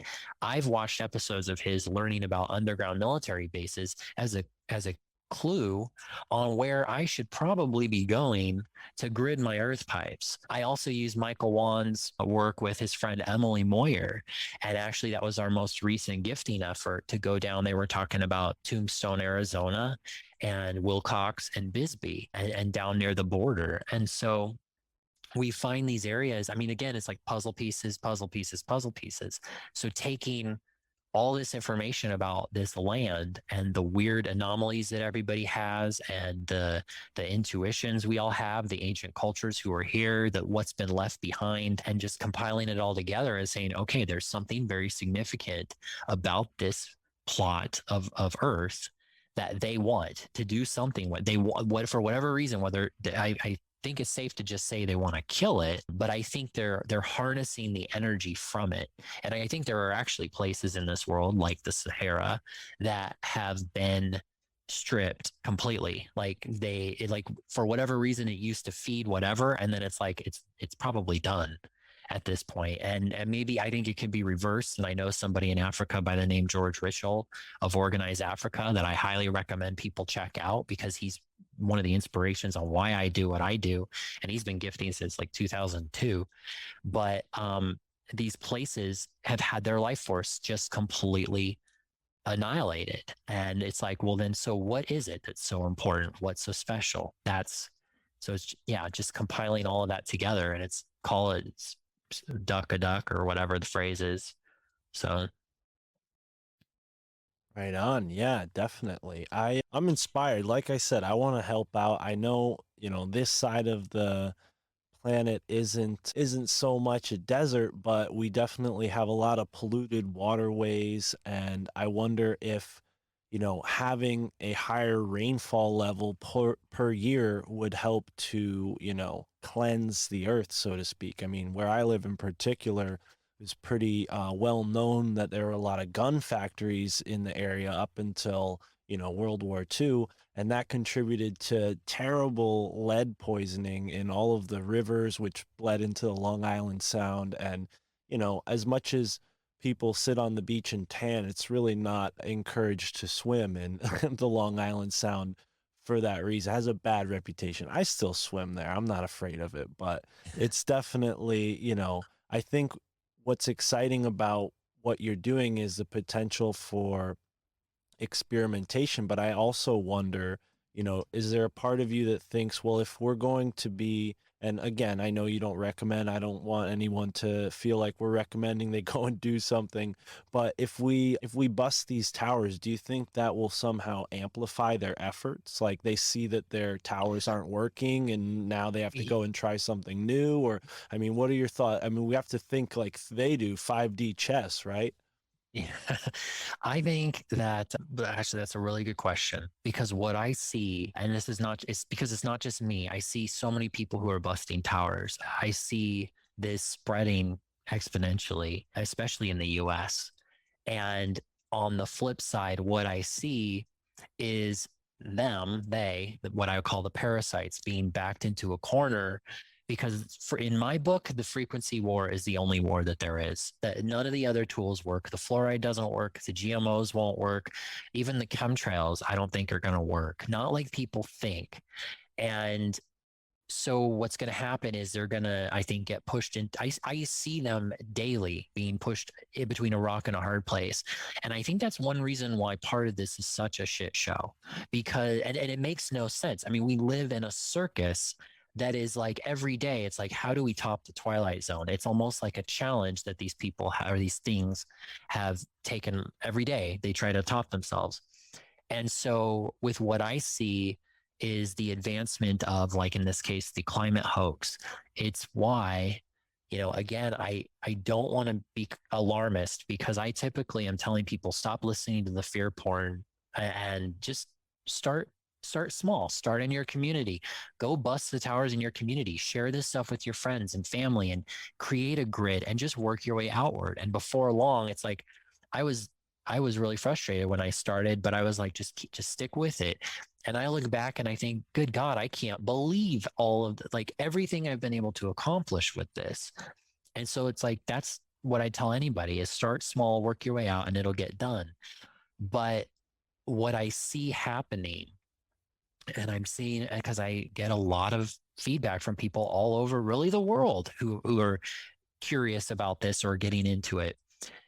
It's advancing at such a rate that I think the desperation will become so intense that I foresee, and I'm not trying to manifest this, but I foresee something significant that's going to happen or attempt to happen in the next, what is it? We're in February. So I'm going to guess before June of them starting a fire that is on such a level that this country's never seen. They've been diverting as much rain as they can to the Northeast and hitting them with things and calling, listen to how they name things when it comes to the weather. It's a nor'easter, it's a bomb cyclone, it's a atmospheric river, anything they could, it's like, you know what it is? Precipitation. It's water. You know what else it is? It's weather. That's it. And so these instances where they're like diverting as much of the water or moisture from over here, trying to get as much of it to pass over when these cells are forming and move this energy so that it starts hitting areas where it's not needed. It's not useful. It's not benefiting anybody. And they just have been moving all of this rain to places where, or snow or whatever. And I was talking with one of my parents the other day. They're in Nebraska and they've had a fairly, it's usually cold in Nebraska in the winter. It sucked in the winter, every winter. And it was usually pretty snowy. Snow days were a normal thing growing up. And I think they said there were like 3 inches of snow so far this year and that it was 70 degrees. And I thought, how interesting, because it's freezing here. It's getting colder and colder in the desert. And every year I've lived here, we have to run our heat more and more, which I find interesting because also it's like you mentioned the sun turning white. is there something going on? Are the energy fields different? Where are the poles shifting? Is there a grand solar minimum? Maybe, maybe not. Who knows? Because we've been lied to so much. Is the U.S. Navy or Air Force map or whatever that shows this will all be underwater someday? Is that true? Maybe, maybe not. It's like there's so much that's advancing so fast that this is why I'm coming to this conclusion where I'm like, they're gonna do for the name of the game is not to kill you. The name of the game is to keep you alive but not living, because that's how they get your energy. They need your energy to survive. They can't kill you. Zombification. Exactly. That's a good word. Zombification. I'm gonna start using And that. you know what? It is an actual word. You can look, I think it's in the dictionary, but another word for it is apoplexy. I read that in a book recently. But yeah, I totally agree with you. They're trying their hardest to zombify us little by little and more each day. I mean, I like to think that having done this as long as I have, and I talk to other people who I'm not the only person in the US doing this. I just have a loud mouth. And to the others who are doing this, we all see the same patterns. I know that, we all are kind of not waiting, but wondering like, well, what's this shit show going to have tomorrow? Because the Greta Brigade can't. I know here in Arizona, for example, like when we first moved here in 2018, the drought ended by 2019. We'd been gifting pretty heavily for the first year that we were here. And it's funny that even though it was one of the wettest years on record, and again, now here, even 3 years later, one of the wettest monsoon seasons ever. And we get 3 inches of snow in Sedona a year. That's the average. And the first year I lived here, we got 18 on New Year's Eve and another like 15 to 20 in February. And it's like, well, gee, where did this like 30 plus inches come from? Flagstaff had the longest ski season in history, and it was freezing. It was cold until June.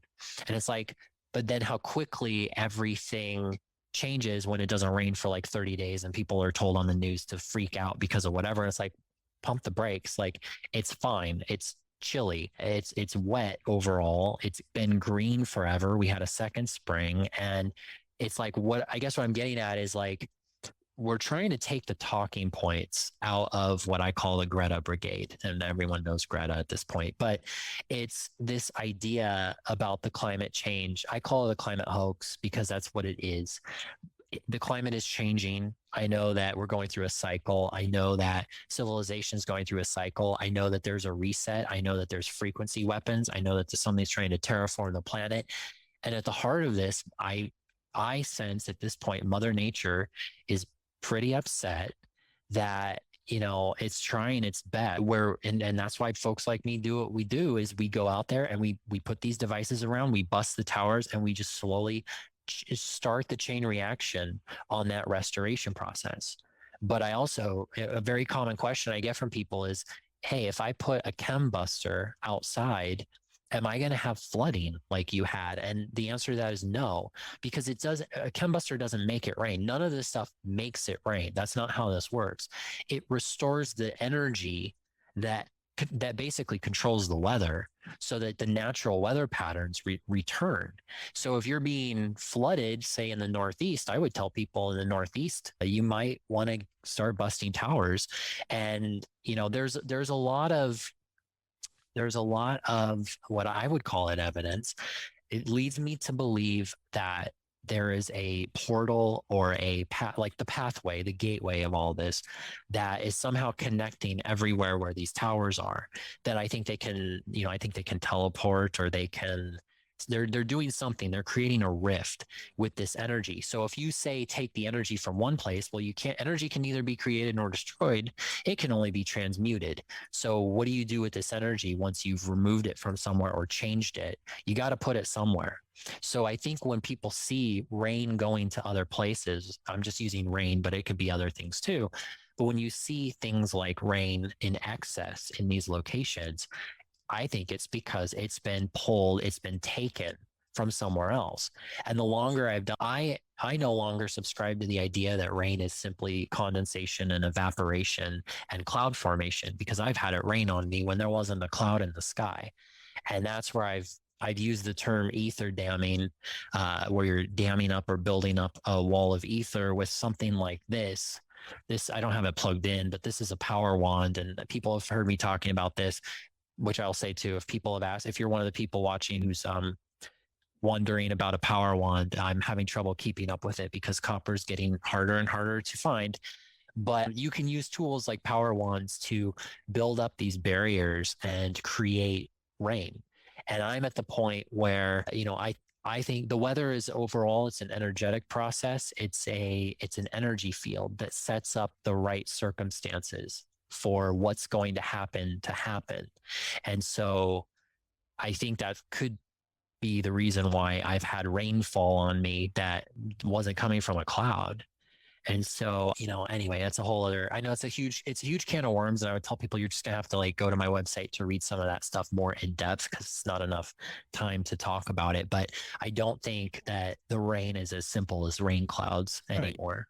And I appreciate you going into that, because I think it is important to help people understand that we're not like doing what they are doing by in turn manipulating the weather. We're accumulating energy to try to restore this, what Exactly. it seems like a field, which needs a harmonious current. I mean, you mentioned Benjamin Balderson. He's been on the show before, and I'm definitely more and more a proponent of the electric universe model. The more I learn about this stuff, it just seems to fit with what they've been keeping from us and what they've been hiding from us. But Mitch, this has been quite an in-depth conversation, my friend. I really appreciate you being here to take us along the way bit by bit. Obviously, you have a website you've mentioned several times. Tell us the URL and, what they can find there besides the things you've mentioned already.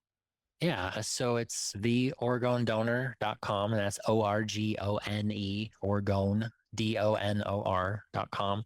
My shtick is to try and teach people how to do this. I just want every tower busted on this planet, and I'm doing what I can to accomplish that. But people can find, that there's the information you would normally find with like the geoengineering component, but it's really about what you can do first, because a lot of the time it's hard to find an action item or a takeaway from something. And right now I would tell people, I used to blog every day. It's become quite difficult. I am a writer by trade, and I like having, people will probably notice there's a tone of my website that's snarky and sarcastic, and I try to make light of a sometimes very dark topic. I also don't bite my tongue, because I'm kind of at the point, I just don't care anymore about, I care about people's feelings, but I don't care about sacrificing anything at the heart of other people's feelings, if that makes sense. And so, I want to live in a world that's real, that's based on the truth. And I think this is a key to creating that. But, I would say definitely go to my website and learn to make these tools. If you want to bypass that, then by all means, I have a shop to buy certain things. Anytime someone buys something, that supports my work, so that I have, that's how I can afford because I have a very pittance matrix job at this point with all the gifting I do. So it definitely helps to support me and keep me going out there into the desert every time we find a new, well, I'll say weapon out in the middle of nowhere. But I'd love to see more people taking an active role in like the decoding certain areas and seeking out these targets. I would call them targets, and really around the West, opening back up this jet stream. And then I don't want to bite off more than I can chew right now, but I have been talking with my friends over at Alpha Vedic about what can be done in regards to the entire West Coast of California.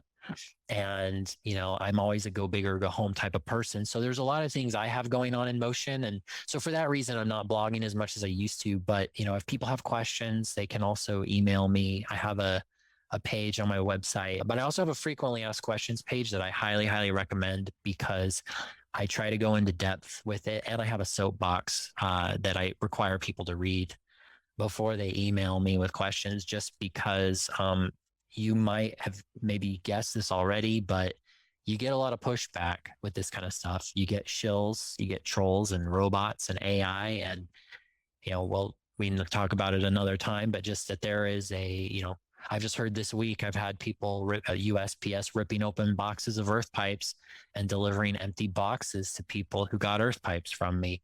So it's like another component of the incredibly weird matrix that, again, the reality just isn't what we were always told. So go to my website. It's a great wealth of information, I think, and do something about it. And never ever bitch to me about chemtrails. I don't ever, because there's a solution. Don't ever bitch to me about chemtrails. I don't want to hear it. So I love it. I love the attitude. I love how you don't pull any punches. And I was serious, folks. If you got any gripes with Mitch, take it up with me. I'll set you straight.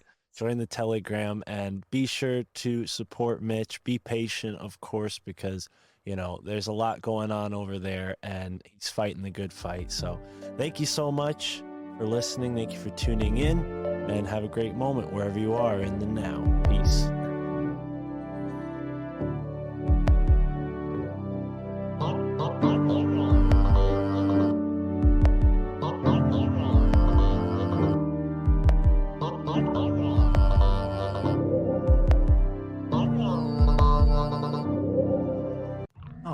Ladies and gentlemen, this is the My Family Thinks I'm Crazy podcast, and I'm your host, Mystic Mark. Thank you so much for tuning in to another episode. This episode with Mitch came just in time for spring. Spring is springing all around me here, broadcasting from my basement in New England. Yes, the weather in March comes in like a lion and out like a lamb. So I'm certainly looking forward to the latter part of the month, and all the more interesting now that our guest Mitch sent me a really awesome care package to begin to gift my area and re-harmonize the natural frequencies of the landscape. I love it. It's right up our alley here on the My Family Thinks I'm Crazy podcast, and it couldn't have happened without Chance. So I thought it'd be perfect to have Chance Garten here on the My Family Thinks I'm Crazy podcast for our extended outro. This episode is coming out on Wednesday, and I try to jam-pack your Wednesday episode of the My Family Thinks I'm Crazy podcast with as much content as possible. No sponsors yet for the month of March. Get in touch with me. We are in the top 1% of all podcasts currently.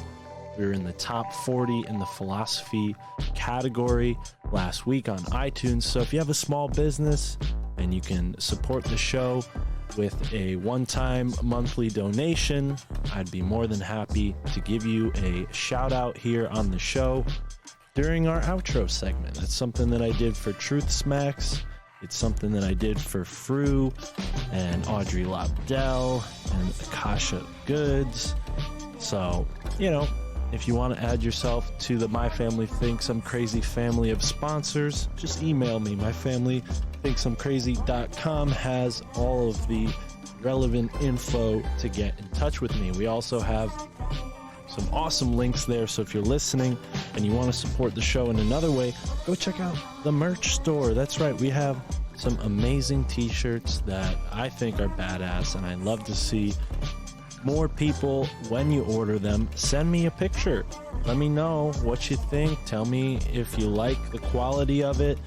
This is a new thing. I want to know, is Teespring worth our time here on the My Family Thinks I'm Crazy podcast? So if you buy a shirt, be sure to get in touch with me. Send me a picture. Let me know what you think. I've gotten a few samples from Teespring myself, and I'm happy with the quality. They have these nice classic tees.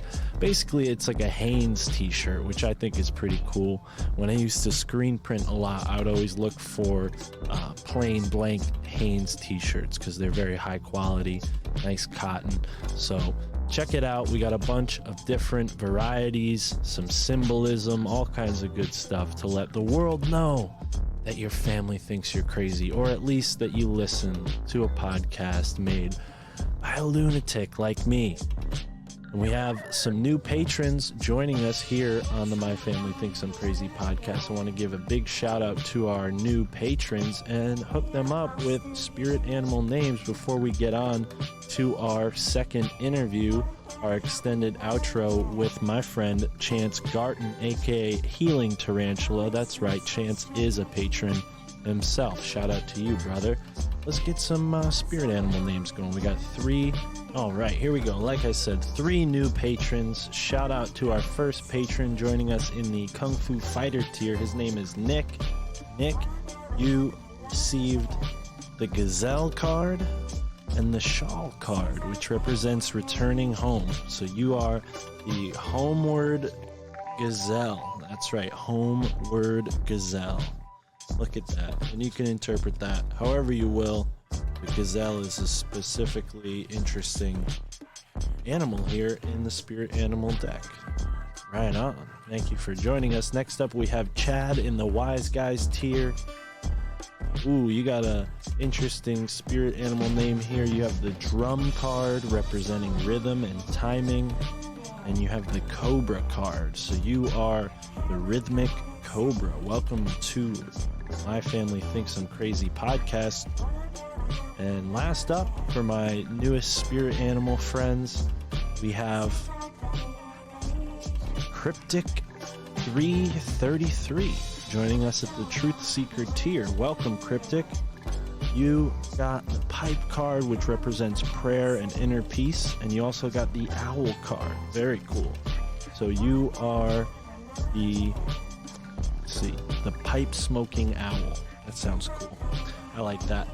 All right. Thank you so much, folks, for supporting us on the Patreon. Be sure to join us on our patrons only Telegram chat, where we have a great group of people, and we meet every month for a patrons only meetup. So don't be shy. Come on over and join in the fun. We just have an open-ended conversation, try to introduce ourselves to the new members and vice versa, and see what's going. You know, this is an evolving show, so it's really up to you, the listeners. Based on your participation, it'll determine what we do with the Patreon content. It seemed like a lot of folks would be interested in a sort of Zoom call meetup type thing.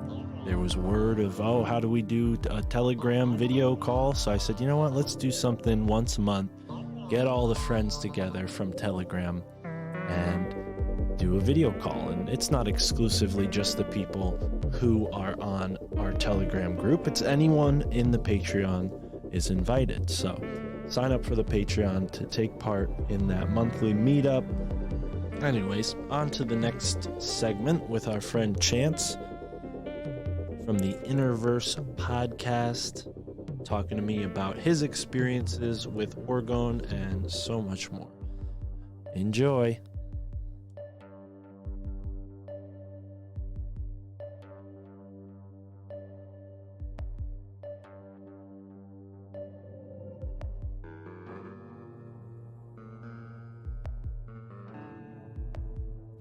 So shout out to Mitch for being so kind and gifting me these really cool devices. But first and foremost, Chance, we are recording. Shout out to you, brother, because if it wasn't for you, that wouldn't have come to fruition, and I really appreciate it. The timing couldn't have been better. It's warming up now. I'm getting excited to go back out and maybe plan a few trips to gift these Orgone devices, and even maybe try to make some myself. But before we get into the Orgone and all that sweetness, Chance, my man, how have you been? How's the show going? Welcome back to the My Family Thinks I'm Crazy podcast.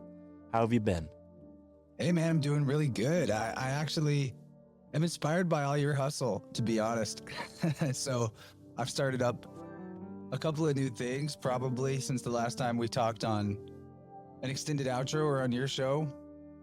I'm doing a monthly. It's not that big of a deal to do an extra show once a month, but I'm doing this movie decode series with our boy Gabe and Gordy Two Shoes, both of which you know and have talked to on My Family Thinks I'm Crazy. So we did that. We're doing them on the last Sunday of every month as a live stream. And the last one we did was Shang-Chi and the Ten Rings. And before that, we did The Eternals was kind of a more gross and social engineering and not a very good movie, but a lot of mythological symbolism in it to break into and kind of have tangential conversations that are interesting and educational. Shang-Chi was actually a pretty fun movie. Great kung fu action and decent storyline. So that was about a 3-hour video. Me and Gabe and Gordy diving deep into that. Now, do you guys doing it for fun? Do you guys So that's pause something you can check throughout out on the YouTube. do you pause throughout the movie and stop and say like, oh, well, look at this, or do you wait until the end and break down what you've saw? So the way that we'll do it on future episodes may be different, but on this one, we all watched the movie separately. We all brought to the table screenshots and observations. We all like a little. Okay. Very It's cool. one of the things Telegram's useful for is to break off into small groups that are subject matter oriented. Mm. So we have our little marvelous demystifiers Telegram group with just the 3 of us. We're throwing screenshots in there. We're pointing out the symbolism we notice, having kind of an ongoing conversation throughout the month about whatever the thing is that we're planning on doing a stream on. But in the episode, we try to sort of play by play through the major plot points and then stop and dive into different aspects of symbolism that are interesting as we go. That's actually hard to do, though. To recap the synopsis of a movie that's over 2 hours long takes longer than the movie itself it would take to watch. So might not do that in the future. Might just stick to like pulling out the really big points and having a more freewheeling conversation that jumps around. You know, we're really doing it for us. And a lot of the people that watch are not familiar with the film anyway, or with the comic book history. And that's fine. It's sort of a symbolic literacy education, or like showing people what it looks like to get into the mindset of picking apart all the details, big and small, in the foreground and background of film, because there's never really, in a huge budget production, there's really nothing that gets put into a scene that doesn't have some meaning to it. Nothing's an accident. Absolutely.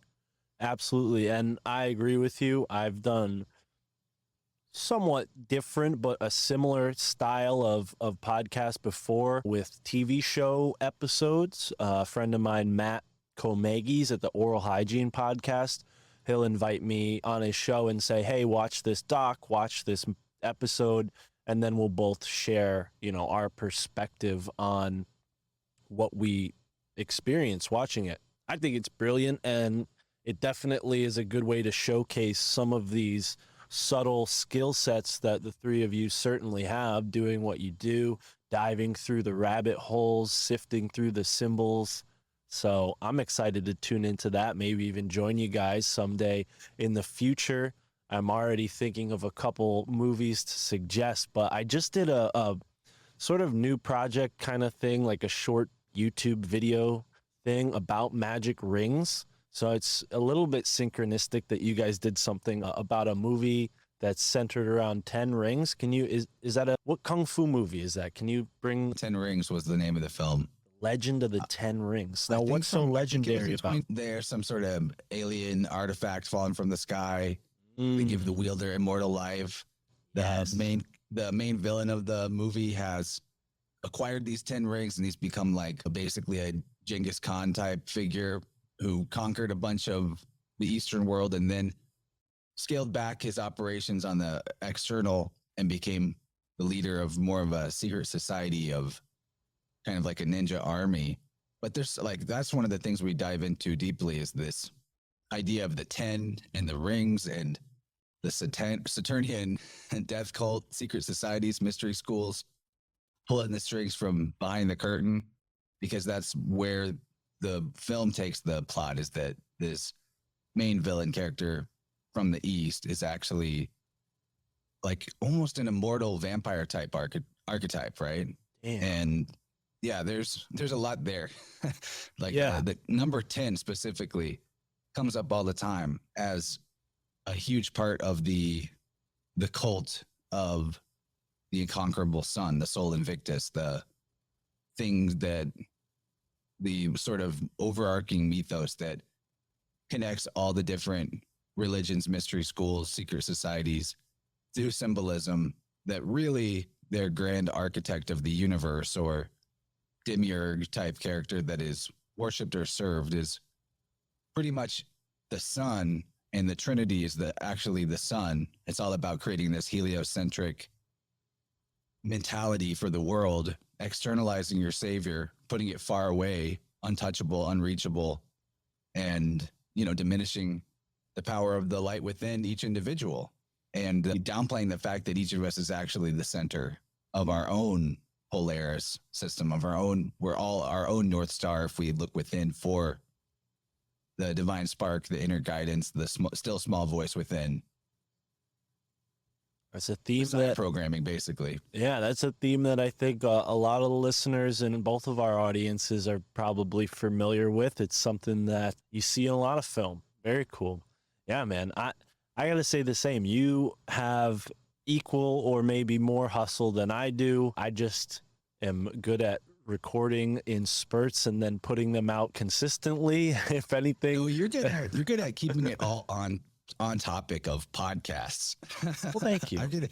Like, I have a lot of what keeps me busy is side projects or work with clients that's not really podcast related. So with you, you have the advantage of all the different efforts you're putting forth synergize into one thing, which is making your podcasting presence more and more beefy and formidable quite rapidly. Seriously impressed with your rise to power. Thank you. Thank you. Yes, we are in the top 1%. I'm proud to say that was definitely exciting to see that a couple weeks ago. But back to Orgone, because I know we haven't touched on this topic more than maybe once on the show before. It's something that I've been fascinated with for a very long time. Right here in my hand, I have a piece of Orgone that I got probably 10 years ago from a woman's shop. She was actually on my show, a friend of mine. Looks like the kind that Mitch would say doesn't really do much, but exactly. Exactly. This is definitely the impotent Orgone that Mitch warns against. But it was sort of my first foray into like the idea that not everything magical, we'll call it for lack of a better word, or at least this is how it appeared at my life at that time, you know, was made by the earth. You know, man had the potential to make magical things too, because I sort of had this maybe assumption that, oh no, crystals are made by the earth and that's what makes them special. It's kind of a maybe a biased assumption. And then considering what we were just talking about with the rings, you know, there you have an example of a talisman or a type of accessory, jewelry, maybe even a tool that's given in legend by these godlike sources. You mentioned how in that movie, the, you know, rings fell from space, right? There's a lot of dragon lore in Asia talking about these sky beings. Dragon lore in this movie too. Right. I would imagine so. Most of my research on the rings connected to the Norse, and they talk about dwarves who are equally mysterious, living in the ground, making these special rings on behalf of Odin and the Aesirs, right? So it is so out there real quick too, that the ring symbolism in the occult, the circle, the wheel connects us to the navigation wheel, the cog, the shield, the basically UFO flying saucer symbol is multifaceted. And whenever we're talking about rings that fall from the sky, that a secret priesthood then takes and hides in some way and benefits from the power of that artifact, I think that we could be discussing the possibility of some kind of what you call the angelic sailors, this technology of the Nephilim or fallen angels or whatever particular flavorful label you want to put on them, of an advanced breakaway society that might not exactly share our same DNA, or they've cultivated a different bloodline of DNA and kept it really tightly protected, that in some way is connected to their ability to wield or utilize these artifacts that are ancient from maybe before a reset or something like that. So that idea of the 10 rings could be allegorical, either intentionally or synchromistically, to those who control, like the flying saucer cults, basically. And whoever controls that technology having a power differential that lets them influence the world and control the world from the shadows. Absolutely. Yeah. I mean, I wouldn't doubt that. And I've talked to my friend Dave Zed about this before. Phenomena of parts, out of place artifacts, and definitely there are lore of even daggers. I don't know if rings so much, but daggers being built from these meteors that would fall from the sky because they were already kind of shaped that way, right? So they were these spikes of iron that would form. Ari Aselin, past guest, told me it was because of like the way Mars affects our planet when it gets really close. But I think I've heard mainstream scientists talk about this as like a type of meteor strike. So I'm not sure exactly what it is, but there are legends of meteoric iron, falling from the sky. Again, it could be from some paranormal being. It could just be a mundane scientific phenomena. I'm not really on either side of the argument.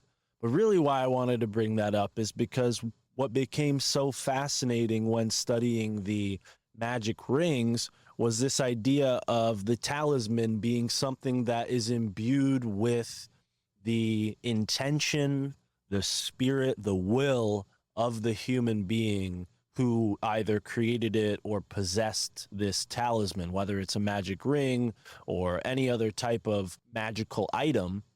I think Orgone in the modern world maybe fits within this sort of vague, hazy category of talisman. And I want to know what you think about this. And maybe we can start by, talking about when you first became aware of Orgone. Have you known about this for a long time? Is it something you recently found? Like, what are your thoughts on Orgone?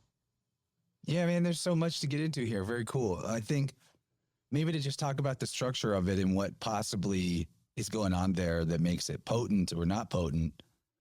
Alchemically, salts are the memory holder. They're like the storage device in a way. And that's because they have this crystalline structure. Crystal meaning that the molecular lattice of whatever the material is symmetrical and patterned. And as far as I understand, that's what allows for information to sort of bounce around and resonate and be contained within a molecular structure, is that crystal aspect. But the crystal itself, you can't read it. You can't, there's no way to like interpret the information that might be stored in even the mineral aspect of water, right? I think that that's sort of the hardware, and then the software works in the field.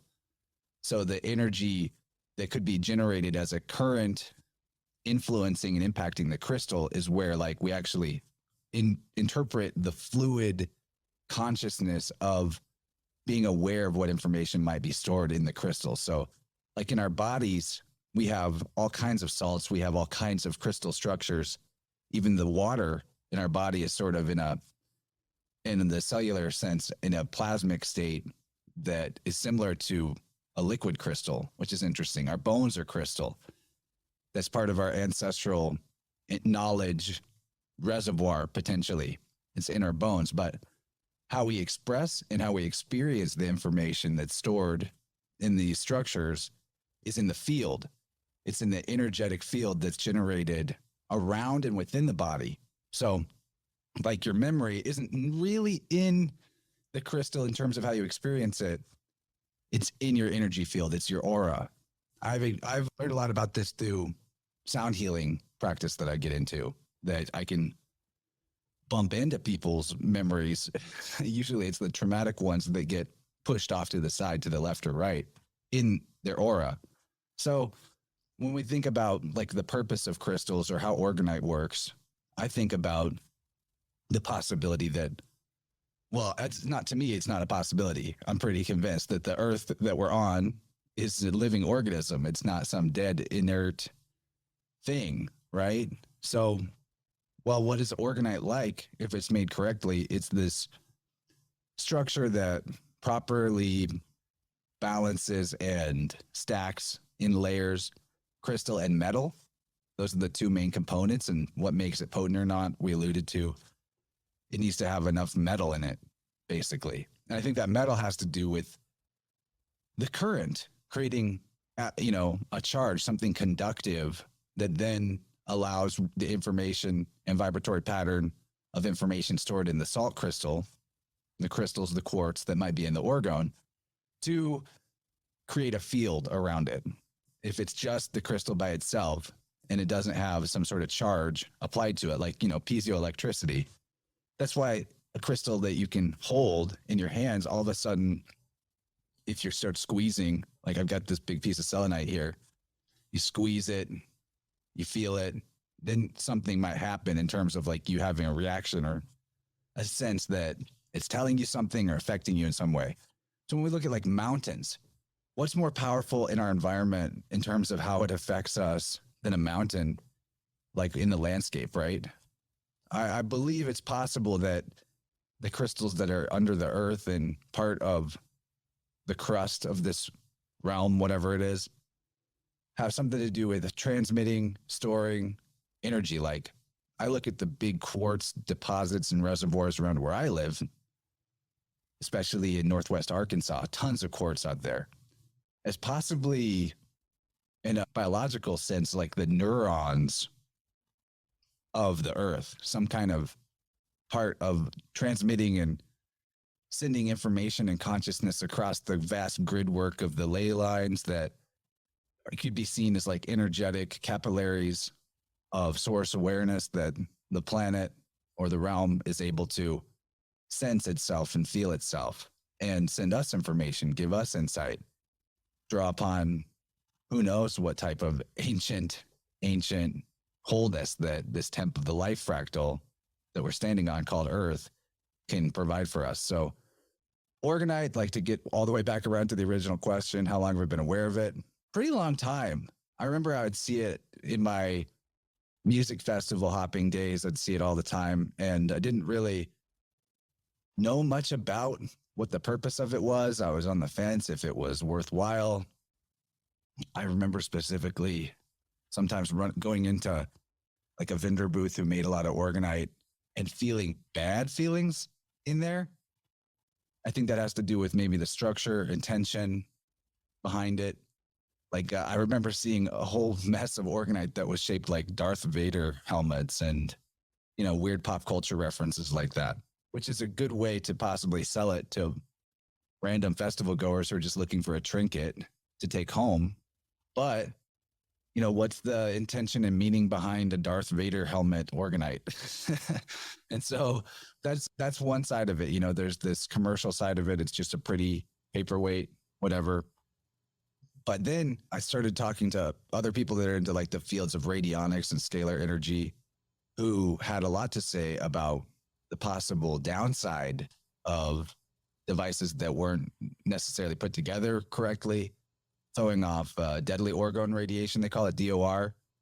I'm not entirely convinced that that's super dangerous or possible when it comes to like your average run-of-the-mill Orgonite. I don't know. I'm not someone that can do radionics testing to do, dowsing and decide that for myself. Maybe in the future I'll do those type of experiments. But eventually I ran into Mitch through someone who knew both of us on Instagram, put us together for a conversation.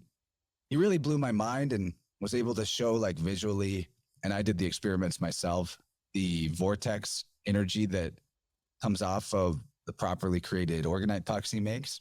Like the simple experiment is if you have a puck like Mark was showing on screen earlier, and you get a glass of water, I recommend using like one of those red beer pong cups, fill it with water, put it in the freezer on top of the puck and let it freeze. And then take it out when it's an ice cube and cut away the plastic cup so you can just see how the ice froze. And you'll see a vortex, like a spiral gap of air in the middle of this giant ice cube. You can literally see that the way that it froze portrayed this vortex pattern of the scalar field that the device is putting off. Wow. That's a good way to know whether or not to like physically test whether or not there's something going on with it, beneficial or not. And so like why it works, I've understood through my work in frequency with tuning forks and all that harmony is and the wholeness, that type of aspect of sound or energy or frequency is way more, I don't know, magnetic. It overrides disharmony. The best example is if you put a bunch of metronomes in a room together and you set them off to go at different times and you come back later, they all get in sync with each other. How does that work? Have you ever seen that experiment before? I have not. Yeah, this is something repeatable. You get 50 metronomes, set them all at different times, and come back to the room. Over enough time has passed, they all are ticking together. It's crazy. So what I'm trying to explain is how like disharmony and harmony, when you put them together, harmony wins. It's kind of like the idea of darkness can't shine into light. Light can overtake darkness, though. That's how I look at it. So when I do sound healing sessions for people, I'm playing these coherent, harmonious tones within their field, and then their cellular makeup, their frequency of their biology, then takes that harmonious tune and tunes itself to it. Biology and nature is self-healing, self-correcting, self-tuning, but just like you need to know what's wrong and what's right to make a healthy change in your mindset or in your life, your body sometimes needs, or nature sometimes needs, to see the template of wholeness, perceive it, and then it can adjust to match that template of wholeness. So I think Orgonite is able to put off scalar fields like that, where the disharmony, the dissonance, I should say, of the technology around us, of the towers, all that, is retrained and adapted to fit the harmonious scalar frequency of the device, even though it's a simple hunk of resin and metal and crystal. So it doesn't actually change the function of the tower or the cell phone or any of that, but maybe changes the way that that frequency affects you cellularly. I wouldn't say that just because you had, I wouldn't say tape a piece of Orgonite to the back of your cell phone and then feel safe to go around talking with it stuck to your ear. I wouldn't say that, but it does seem to have an effect on the overall frequency fence strategy and agenda of geoengineering. We can get into that, some of my experiences using Mitch's devices and what I've witnessed around my area since I've put them out, but I've been talking a long time, so I want to kick it back to you. And boom, thank you so much for breaking that down the way you just did, Chance. Boom, I love it. If folks need to go back and hit replay, I recommend it, because that was why I wanted you here at the tail end of this interview, because, you know, Mitch, as you know, speaking to him, you know, several more times than I have, he's definitely doing this within a certain mindset, you know, and he's also very cautious not to give people the wrong impression, because it's pretty obvious that he's received a lot of flack for the opinions and the perspective that he has, which, you know, I agree with. And it's something that I always love to get in and mediate, because I don't think there should be any reason for anyone to ever fear free thought, free speech, or even free experimentation, as long as you're not harming someone else's human rights, right? So I think what Mitch is doing is beautiful and should be championed, and it's all the more inspiring when someone takes up the helm and goes out and tries it themselves, because you're adding to the consensus, right, of this very real thing that, for the most part, unfortunately, is only really taken seriously within the healing modalities realm. As soon as you take it outside of the physical body or the emotional body, the mind, the soul, it seems like logic steps in and says, no. Let's go see what physical science says about this, right? So let's get into some of the experiments that you've actually taken upon yourself to go and try out, see what this Orgone really can do. Yeah, for sure. So Mitch, like you mentioned, is really generous with his material.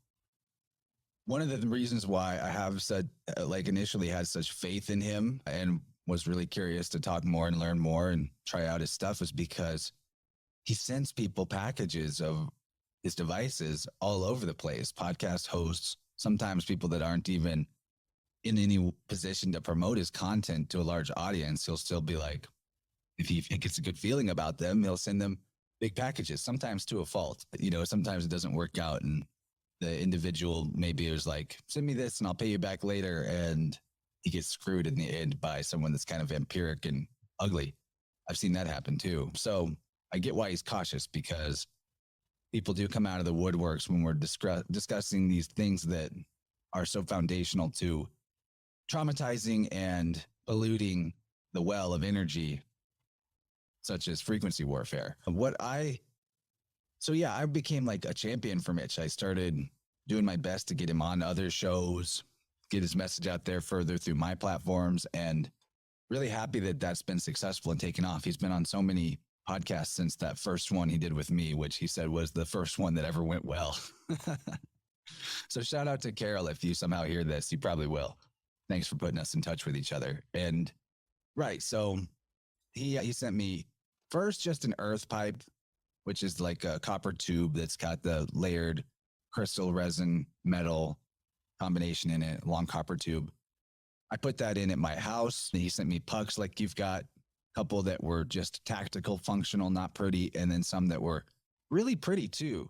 And I think the aesthetic side of it, that's a tangent, but aesthetics also are an aspect of the quality of the field that is emitted by any device. Like part of harmony, how we recognize it is through beauty.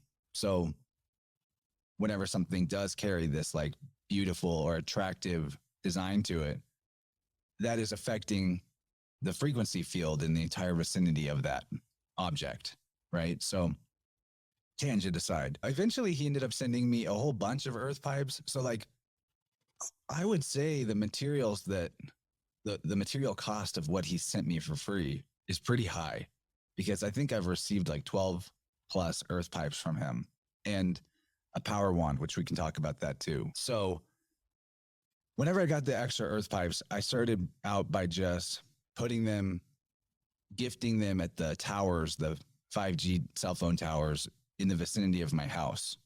And I wasn't able to do it all at once, but over time, when I could find time to stop by a tower and bury one of these pipes, I noticed that whenever chemtrail planes would show up over my house and in the vicinity of my home, a couple mile radius, that whatever was coming out of those planes or drones or whatever they might be wasn't sticking.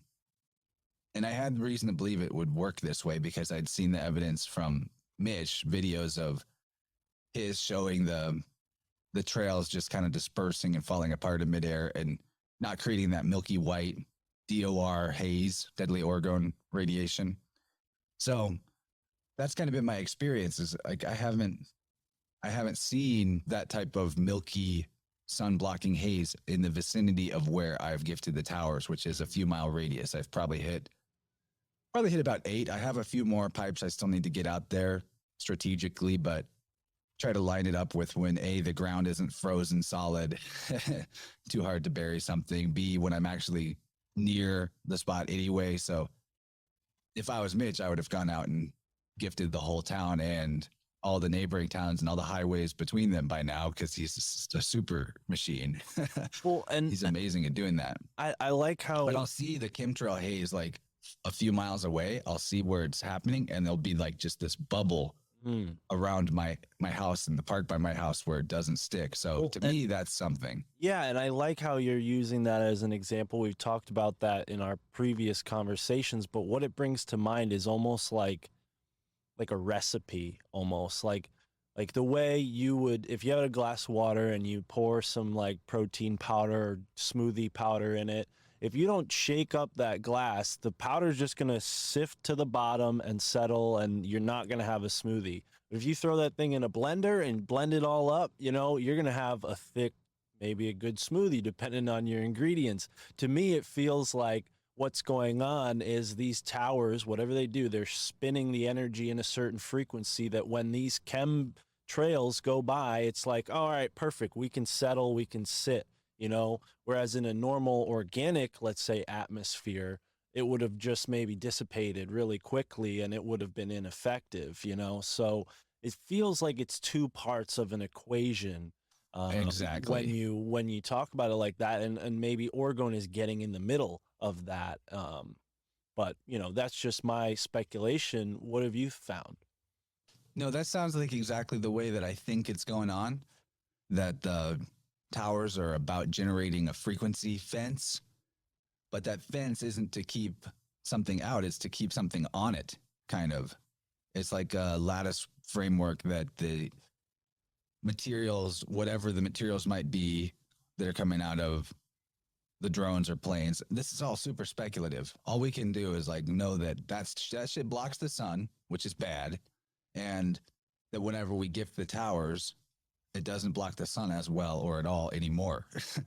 Because the sky is big, man. This is how I always explain it. The sky is freaking huge. So you could spray all day in the sky and it's just going to dissipate in a parts per billion ratio till whatever was being sprayed is hardly even noticeable or settles to the ground. And there may be different things at different times. Like I'm not the expert on geoengineering or chemtrails or even Orgonite, but I do know that in my experience, it works to use these devices, gifting towers, to slow down whatever that agenda is. I sometimes wonder if it's really even a human agenda, personally.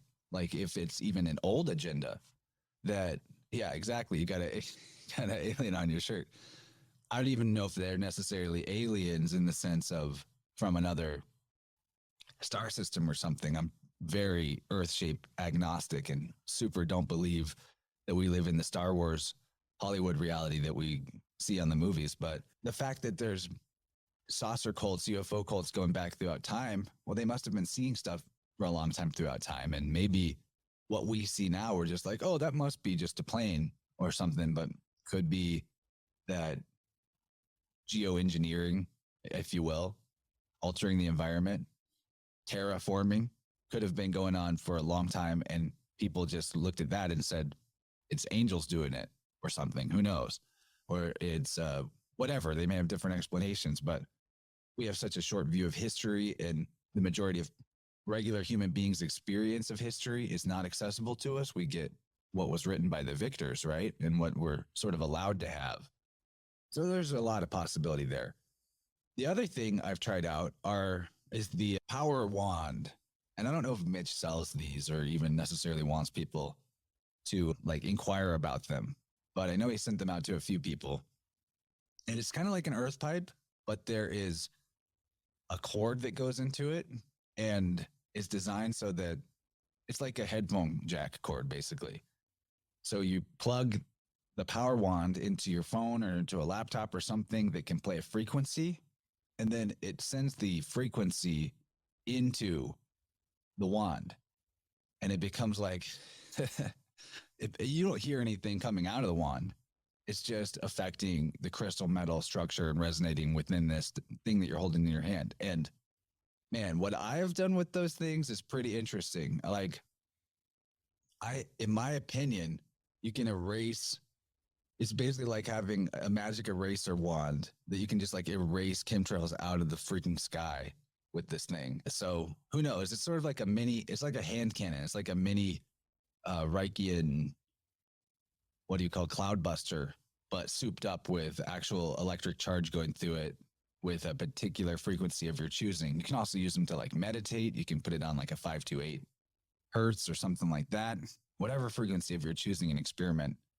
So my downside for me is mine isn't working well with my phone, so I can only really use it effectively with a laptop currently, unless I get some sort of maybe old, cheap, but not on a cell phone plan, old iPod or iPhone to play tones through. I don't know. So I haven't really played with my power wand for a while, but every once in a while, Mitch will be like, hey, do you mind just using the wand towards this particular direction for like 20 minutes today? I'm trying to see if something will happen. And I know he's doing all kinds of experiments with his network of people throughout the country that have received these, trying to see if weather patterns can be influenced or broken that seem to be artificially engineered in some agenda. I love it. Yeah, and I Hope I feel didn't give too much away, Mitch, if you listen to this later. no, I don't think you did. A little bit of what you said was talked about in our conversation, but yeah, there is a sense of like covert and necessary covert action amongst this type of thing, even though we're not nobody's damaging anything, nobody's doing anything ostensibly illegal, but we have a certain powers that be that might not like to find out that people are doing this kind of thing. So yeah, I definitely respect the discretion, but you know, Mostly the powers that should not be, the worst they would do, in my opinion, is just say how it doesn't work or try to put out that message. Because if you then martyr the people that are doing the effective thing, it puts the wrong kind of attention for your agendas and for your agenda, you know, on the world stage. I'm Well- getting attacked by a cat right now. well, and I think that's why the term tinfoil hat was weaponized in the way it was, because there were certain people, I think, in the 80s, 70s, 90s who were experiencing, you know, this targeted individual phenomena, or maybe even like some buzzing cranium sensations, you know, all these sorts of anomalous, you know, parapsychological things that were happening to people. Voice to skull. Yeah, yeah. And what would people do? They would be like, well, the only thing that works is putting a tinfoil hat on my head, funny enough. And, you know, now they don't even sell tinfoil, they sell aluminum foil. I wonder why. You can't find tinfoil as readily as you would aluminum foil. But yeah, they definitely mocked that term to the point where, you know, the average person, you know, hears some sort of concern about invisible energy and immediately thinks, oh, well, you better put a tinfoil hat on, right? So, Well, think about the original tinfoil hat, which is the king or queen's crown. right, I think a big reason why that's a historical thing is that because it blocks the external influence of frequencies from, you know, hitting your dome.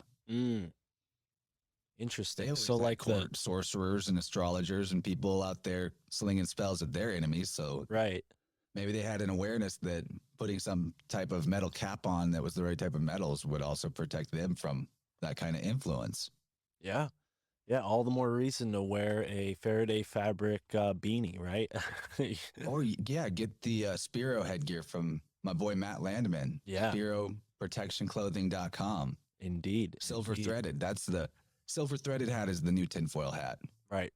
Well, I've even seen, like, I don't know if they're the same brand, Sparrow, but I've seen like tinfoil hat pattern beanies with that sort of intention. I don't know if they actually work that way, but it was a guest that I booked on Sam's show recently. Oh, it was Juan, my buddy Juan, who had it. I'll have to ask him about it. But I yeah, finally met one. yeah, Cool dude. awesome. We're I'm gonna glad. collab soon. I'm glad you guys connected. Well, I wanted to bring it back to Orgone, and Can I throw out real quick a couple Please. of other ways people can protect their home environment in this way? that's where I Besides wanted to work on? take it. So, really inexpensive, but maybe not aesthetically pleasing. You know those space blankets that are like crinkly NASA blankets, Yeah. like a roadside emergency blanket? They look all shiny and reflective. I have one. Yeah, those things block all frequencies from passing through. If you really wanted to, you could line a room with those and it would do a lot to protect you from whatever is bouncing around. A more expensive option, a metal roof instead of classic asphalt based shingles. I looked into that when I was getting my house re-roofed, but it was not affordable for me. But that's a possibility. And then third, shungite. If you've heard of shungite, people talk about wearing it and that it can be protective or whatever. I don't know exactly how effective it is. I wear it all the time on bracelets, but to wear it that way. But I heard about a guy who was trying to figure out why bees were having this colony collapse syndrome. And he was a beekeeper and he wound up getting powdered shungite, which I think isn't that expensive, and mixing it in paint and painting the beehives with powdered shungite. And all of a sudden they weren't having this colony collapse syndrome at all anymore and they're thriving. So maybe if you're going to paint your walls someday, consider getting some powdered shungite and mixing it into the paint. And maybe that would make a big difference. Those are some of the ideas I have for possible future protection protocols. Yeah, absolutely. I love that idea. And that's exactly what we need more of, is just a running list of things we could try, because it's all about experimentation. I was thinking a lot about this really a favorite book of mine, The Monkey Wrench Gang by Edward Abbey. He was a sort of a philosopher, novelist who moved and hitchhiked from Pennsylvania to the Southwest and just traveled around the desert and wrote some books. And one of the books that he wrote was this sort of comedy adventure about four people who would go around and basically, destroy all of these construction projects that were going on in the Southwest in the 70s. And, it's a fictional book, but it's basically about eco terrorists or eco activists, take your pick, whichever side of the equation you're on. And what I find so cool about what Mitch is doing is it's a it's the opposite of that in the sense that you're still accomplishing a similar goal, but you're not hurting anybody. You're not destroying things. You're not going and breaking up bridges and blowing up dams. A little part of me thinks there should be more groups like that trying to fight back for nature's sake, but yeah, we don't want to advocate for violence or anything like that. But I just, with this kind of Captain Planet mentality that was really driven into me in the 90s, our environment's dying, we have to save it. I don't know how much of that is really true, but it does give me a lot of hope when I find someone like Mitch doing this with Orgone, because whether or not our environment is endangered or not, it's pretty obvious that these 5G towers are A, ugly, and B, insidious. They're definitely not helping the environment. Even like, birds and creatures that get wrapped up in the energy, and maybe, who knows what'll happen. I'm not a 5G towers biologist, first but started being put out, there were a lot of bird die-offs that Right. occurred. I know, right. but it's really important to the controllers' worldview warfare that we all believe the Earth is dying. That sets a tone for our own life and the hopelessness and futility of it. That is not good for the type of world we're going to co-create through, the manifestation side of how our collective belief influences the flow of the present moment. But, okay, so I don't believe that there's ecological crisis to the extent that Earth is going to die. I think what'll happen is we won't be able to survive here anymore. And then something like that would lead to the Earth rebalancing itself. Nature always balances the equation. Life always finds a way. It's just a matter of what kind of life, and our way of life, as it is now, does have a timer on it. And the timer is either a ticking time bomb or a project for a restoration of our harmonious integration with nature, one or the other. But I noticed years ago that, like, whenever I used to drive back and forth from the college town where I went to university back to home, every time I made the drive, I'd have to at least once on the drive scrape all the dead bugs off my windshield. Now, when I'm on the highway, no bugs. It's been like this for years. I never have to clean the windshield for bugs. There's way less bugs. There's the biomass, if you will, the overall biomass in the aggregate of living creatures, big and small, has really shifted into a deficit compared to before. And I think that's the metric, that's the measure of how our life force energy is doing on the fractal level, is biomass, bioaccumulation. So what we can do to add to the biomass of our environment would be helpful. And that would basically just mean like gardening, permaculturing, planting, making more life happen, so that there's more environment for the things like the bugs to come into and exist, and not just like paved concrete and empty mowed lawns and all that bullshit. Right. And where I was going with the talisman, topic earlier is this idea that, as I'm holding this orgone in my hand, I can actually program it with my intention, leave it somewhere in a natural space, and hope make way for that type of life to thrive. Because those creatures that, like you said, are shrinking and disappearing, they thrive off of those little subtle changes in the environment. It's a part of I think the energy field that's being created by our society, that's one of the causes why these creatures, I mean, we see it with bees more explicitly, but most insects are these small, little, what are they called? Arthropods, right? They have an outer exoskeleton.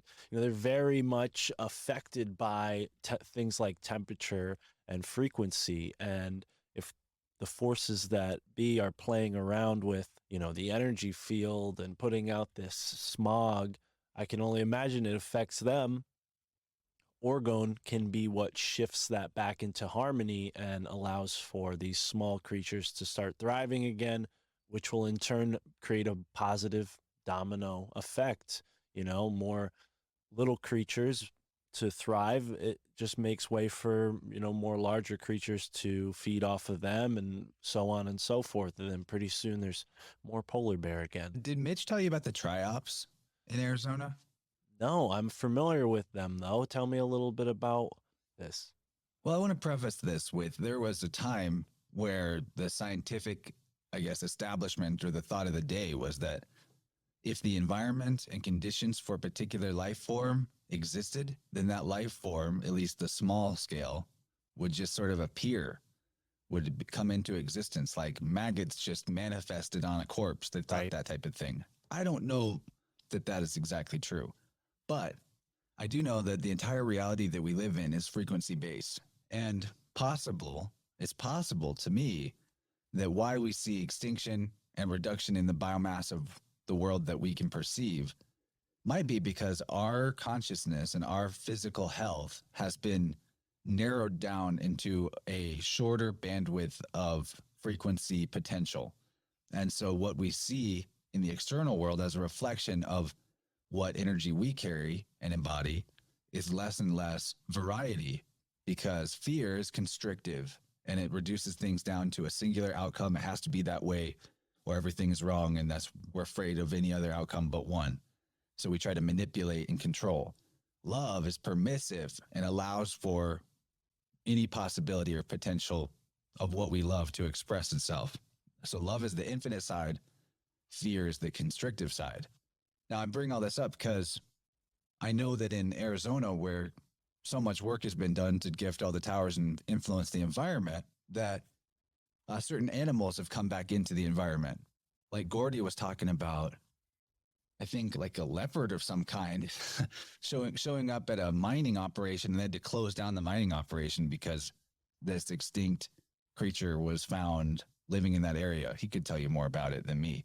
But there's another thing called a triops, which is also known as a dinosaur shrimp, that all of a sudden this year, or last year, I guess, after all the monsoons in Arizona, people just started finding them everywhere, but they were thought to be extinct or non-existent anymore in the environment up until the point of all the ecological changes that have happened from Mitch's work, in my opinion, because of Mitch's work. Mm-hmm. It is still opinion, can't be proven, but just look up triops, Triops. And so like three-eyed, weird little crustacean creature. Pretty amazing. Is this the same thing as sea monkeys, or am I mixing them? No, but people sell them as like a sea monkey type. Right. Pet, that's what I was. But there's more than one sea monkey type pet, you would say. So I guess what is happening is that there were like eggs all over Arizona that were in some kind of stasis, if you will. And when things got wet enough, they just started emerging out of the woodworks. But wow, to me, that's similar, reflective of the idea of when the environment or conditions for a particular form of life exist, then that form of life emerges and exists there. Because we can't witness all of nature at once, no matter how many of us there are. So what happens when we're not looking, Where does life even come from in the first place? I ask myself these questions because I think maybe just as rapidly as the extinctions and die-offs have appeared to happen as our collective health and frequency has been shunted and reduced into a narrower and narrower bandwidth spectrum because of all the fear and worldview poisoning and how that leads to us, being traumatized and hurting ourselves more and more in this negative feedback loop, maybe in just as quick of a turnaround, we could find ourselves in a world with massive ecological diversity and a reaccumulation of biomass in an almost magical, nearly as instantaneous and rapid way as what I saw happen with the bugs on my drive, where there used to be bazillion bugs, and then all of a sudden, like the next year, there were none. Right. Right. I think that frequency is the universe, and I said that all the time. All we can manage, really, all we can control is our own vibe and our own energy.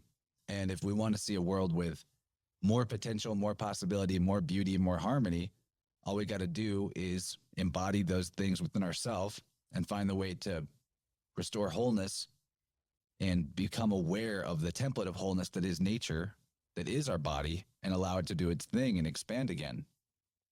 Absolutely. I mean, well said, beautifully said. You're bringing to mind memories of like being a kid digging around in my backyard and just being amazed by the abundance of creatures. Like, you know, I would dig around in like under logs, and you'd see like 5, 10, 18 different types of insects, you know.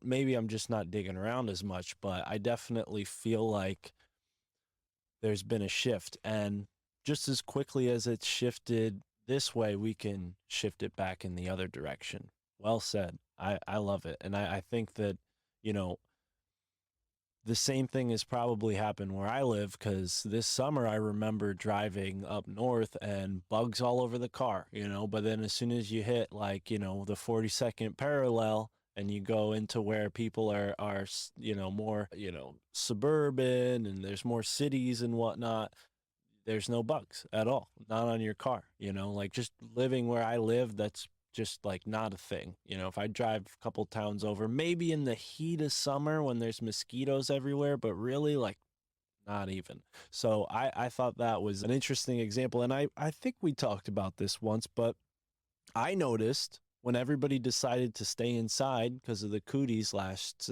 2 years, that it seemed like the animals started to come back in that short amount of time of people not driving, people not leaving their house as much. There were much larger groups of animals than just a couple years before, from squirrels to deer to birds to even, you know, we saw things like muskrat in the past year, which I'd never seen in my life in this area. And people are talking about more moose coming up in the more northern part of the state. And I've seen bald eagles several times. And I just was in a restaurant the other day overhearing a guy who I guess spends a lot of time observing eagles. And he said there are 98 eagle nests in Connecticut, bald eagle nests. And, you know, that same sort of dynamic we were talking about before, where you can see, you know, the status of, you know, particular biosphere by the smallest individuals that make it up. You can also sense it by the largest individuals. And if there are a lot of bald eagles, well, that means there are a lot of animals for the bald eagles to prey on, you know, and I think that is a good sign. I think there was one bald eagle that made its way, he said, from New Haven, Connecticut, home of Skull and Bones, to Central Park. That was the big story. So I don't know that 322 day B-day.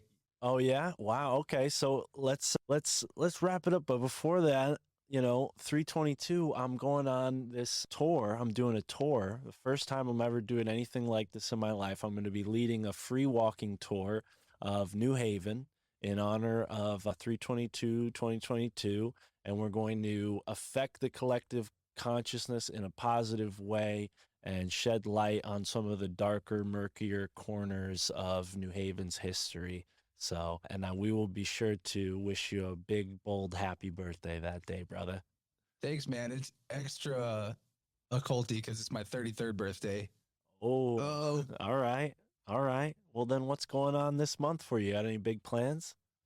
I'm going to go see some friends in real life from the Telegram and podcasting community that week, like right after my birthday, the equinox week. So shout out Snake Jones. Some of us are going to convene in his farm. He's a guy that gets around all the best shows and it's all a good live stream chats. So really excited to meet him and some other people in the real. Going to meet up with Gabriel in real life too. I've decided Gabe is my spirit animal. Should He's the man. should I change Shout your out spirit Gabriel, animal who's name listening. on the Patreon to slick this in it? No, my spirit animal name's Healing Tarantula, though, which is so appropriate because I'm in with the spiders. I do energy healing work. I've got a spider tattoo. But I want to actually, speaking of spirit animals, I'm going to draw a card from this spirit animal deck that my favorite listener to my show sent me and just see what we get. You know, since we've been talking about nature and animals, what's the message from these cards today? Oh, cool. Seahorse spirit. Kind of reminds me of that triops thing. Sea monkeys. And it just says, watch and wait. Watch and Very wait. cool. Right on. Make the healthy changes in your perspective, open up to that template of wholeness, and then watch and wait and see where it shows itself. I got elephant. Oh, good. That's cool. That's a cool deck. I like that art. I love oracle cards, man. Animal spirits, spirit animals. That your deck is the animal spirits and mine is the spirit animals. Right on. Two sides of the equation. Yeah, that's actually, I guess, you care if I plug it up a bit before we go? No. I was going to ask you, yeah, tell everybody. I mean, you've been on the show before. So for anyone who's not familiar, please tell us where they can follow up with you. Well, I would love to take on more clients with the sound healing stuff I do with tuning forks. It's really powerful modality. I call it like aura technician. I started experimenting with this back in 2020. And then in 2021, started taking on clients for real. And this year, the way that the process is unfolded for me is really amazing. That I kind of jumped in with my own experience in energy healing to back me up and my own knowledge from researching the tuning fork process from Eileen Day McCusick in the biofield anatomy that she discovered and explains. And since then, it's like every client session sort of builds on the last one. Like something will come up in the session that I've never seen before. And like, I only would have been ready to handle and understand what to do with it right then. And then the next like 5 clients will all show that exact same thing. And like, it progresses. This is a weird progression to it where it's like, I can tell that I'm being led and guided through this process of learning deeper and deeper levels of how to assist bringing harmony to the dissonance that gets trapped in our auras. So Yeah. there's something sort of synchronistically guiding me through how I learned this and sort of self-taught about it, or higher self is bringing forward the information. It's really amazing. But every client has a unique experience. It's always powerful, always really unique in our current day and age for somebody who does come to me for the process to experience what it feels like for all the chakras to be fully in balance with one another, same size as each other, and in the proper level of strength. Because I don't care who you are, everybody that's ever come to me, something was out of whack. One of them was too big, one of them was too small, one of them was off. You know, that's just the way it is, because we get into these mental ruts and perspectives about who we are and our story, what is or isn't okay, what we're consciously aware of in and of that story about ourselves. So come check it out, see what it's like. I would love people to do that. You can find more information on my website. If you go to the shop tab, there's a sound healing tab under that with videos I've done about it, explaining the process and information about how to contact me. You can just email me, chance@innerversepodcast.com. I'll send you the link there so that you can figure out what it's about if you want more info. I also do oracle card sessions where I mostly lean on the I Ching and tarot, but some other decks as well for one-on-one, like spiritual guidance and counseling. Those are always really powerful synchronistic generators too. And of course, I'm a podcaster. That's also my thing. Innerversepodcast.com is where you'll find all my shows. Just put out a really good one with Tim James. I don't know when this is coming out, but Health Hero show, Tim James came on and collabed with me. He's awesome. Really great information in that one. I do a live show on Wednesday nights at 8 p.m. on my YouTube and Rockfin called Vibrant. Mark's been on there. We have a lot of fun on Vibrant every week. Our buddy Gabe. This is actually is there too. He's like the co-host of Vibrant at this point. This is coming out on March 9th, so it'll be out a morning before a Vibrant, right? You're still doing that on Wednesdays, so this will come out on the same day as a Vibrant. So if you're listening to this tonight, tune into Vibrant. And dude, sign me up for one of those auric tuning sessions, because I remember years ago, the same woman who I mentioned when I mentioned buying the Orgone here, she gave me a sort of chakra reading, and she was like, oh, your third eye is out of whack. And it was very true, because at that point in time, I'd really only been focusing on third eye, third eye, third eye. Like, I was just kind of getting into all this stuff, learning about it. And that's all I really knew about, was like, oh, well, if I do this chant, I'll open up my third eye. So I had just really like weighed down my third eye, and it was amazing to feel the difference leaving that place. So please sign me up. I would love to go through that with you. And yeah, Interverse, Vibrant, you got a lot of things going on. I definitely encourage folks to sign up for the Patreon as well. We are both patrons of each other's Patreon, and Chance is putting out great content each week. So be sure. And if you listen, if you're listening to the Interverse and you're not a patron yet, like, you're not getting the whole episode. You got to get that good stuff at the end of the interview. So definitely. Yeah, the Interverse. So everything I put out is free except the main show Interverse. The second hour of that is for patrons. So you're missing half of the interview basically if you don't do that. But I do put out Vibrant's full episodes of Vibrant for free. This Marvel demystifying new show I do. I'm on Weaving Spiders Welcome, their YouTube channel. A lot of free stuff to dive into, but that little extra 25% of my weekly content, whatever, I'd love to see more of you guys sign up for, because it's essentially just a few cents a day for a $5 Patreon subscription. It's crazy. Right. Oh yeah. You know what else I do? At the beginning of the week, usually on a Monday or Tuesday, I do group Oracle card sessions where I tap into the flow for the whole group of who's watching at that moment, and afterwards to sort of give, like, you know, an energetic update for the week through looking at the cards, and that generates a lot of synchronicity for the people watching too. So I do it differently from week to week, but like last week, for example, I went through and drew 3 cards for each sun sign, or for each astrological zodiac sign. So if you had a prominent Aries, maybe it was your sun, moon, or rising, then the cards would maybe apply for you. And so it was sort of like everyone was getting a little mini read throughout it. And it was crazy. The synchronicities that occur in that are wild. I drew the Queen of Cups 4 times out of the 12 signs. So cool stuff like that happens. Right. So there's a lot of free content, but mostly because I want people to get the inspiration from what I'm doing. And then if they really want to go to the next level, they can work one-on-one with me, and it's good stuff. And I'd love to do one with you, man. I'm sure you'll find it very interesting. Thank the thing you were saying about the third eye is quite relevant, that we think of our chakras maybe being weakened, but we don't realize that they can be overcharged. And you could have your third eye stealing energy from other centers because it's all swole up. Well, and that led to a lot of anxiety and overthinking, you know? Exactly. Yeah. An overcharged third eye would lead to you being really focused on the future in a nervous way, or really worried about, or like stuck on repeat, thinking about things from the past, kind of depending on which side of the third eye the imbalance was on. In fact, I had a client just last week who had a serious third eye blockage because they had just had a brain tumor removed. Wow. Yeah, but that was also really successful. The mental clarity returned after the session. Their family contacted me to let me know how it was for them to notice her, you know, feeling more able to communicate despite the chemo and stuff she'd gone through. So, wow. It's powerful. It's hard to overestimate.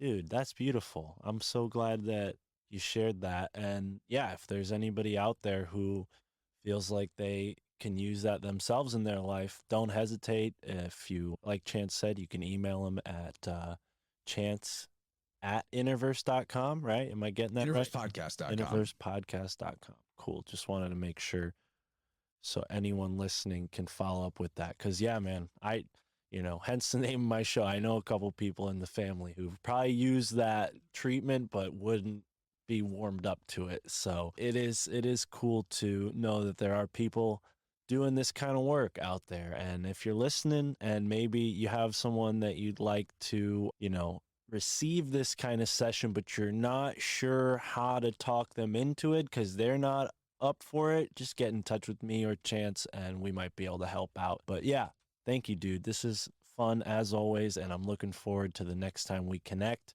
whether on this show, on your show, Weaving Spiders Web, or any of the other myriad of places that we find ourselves in this internet space.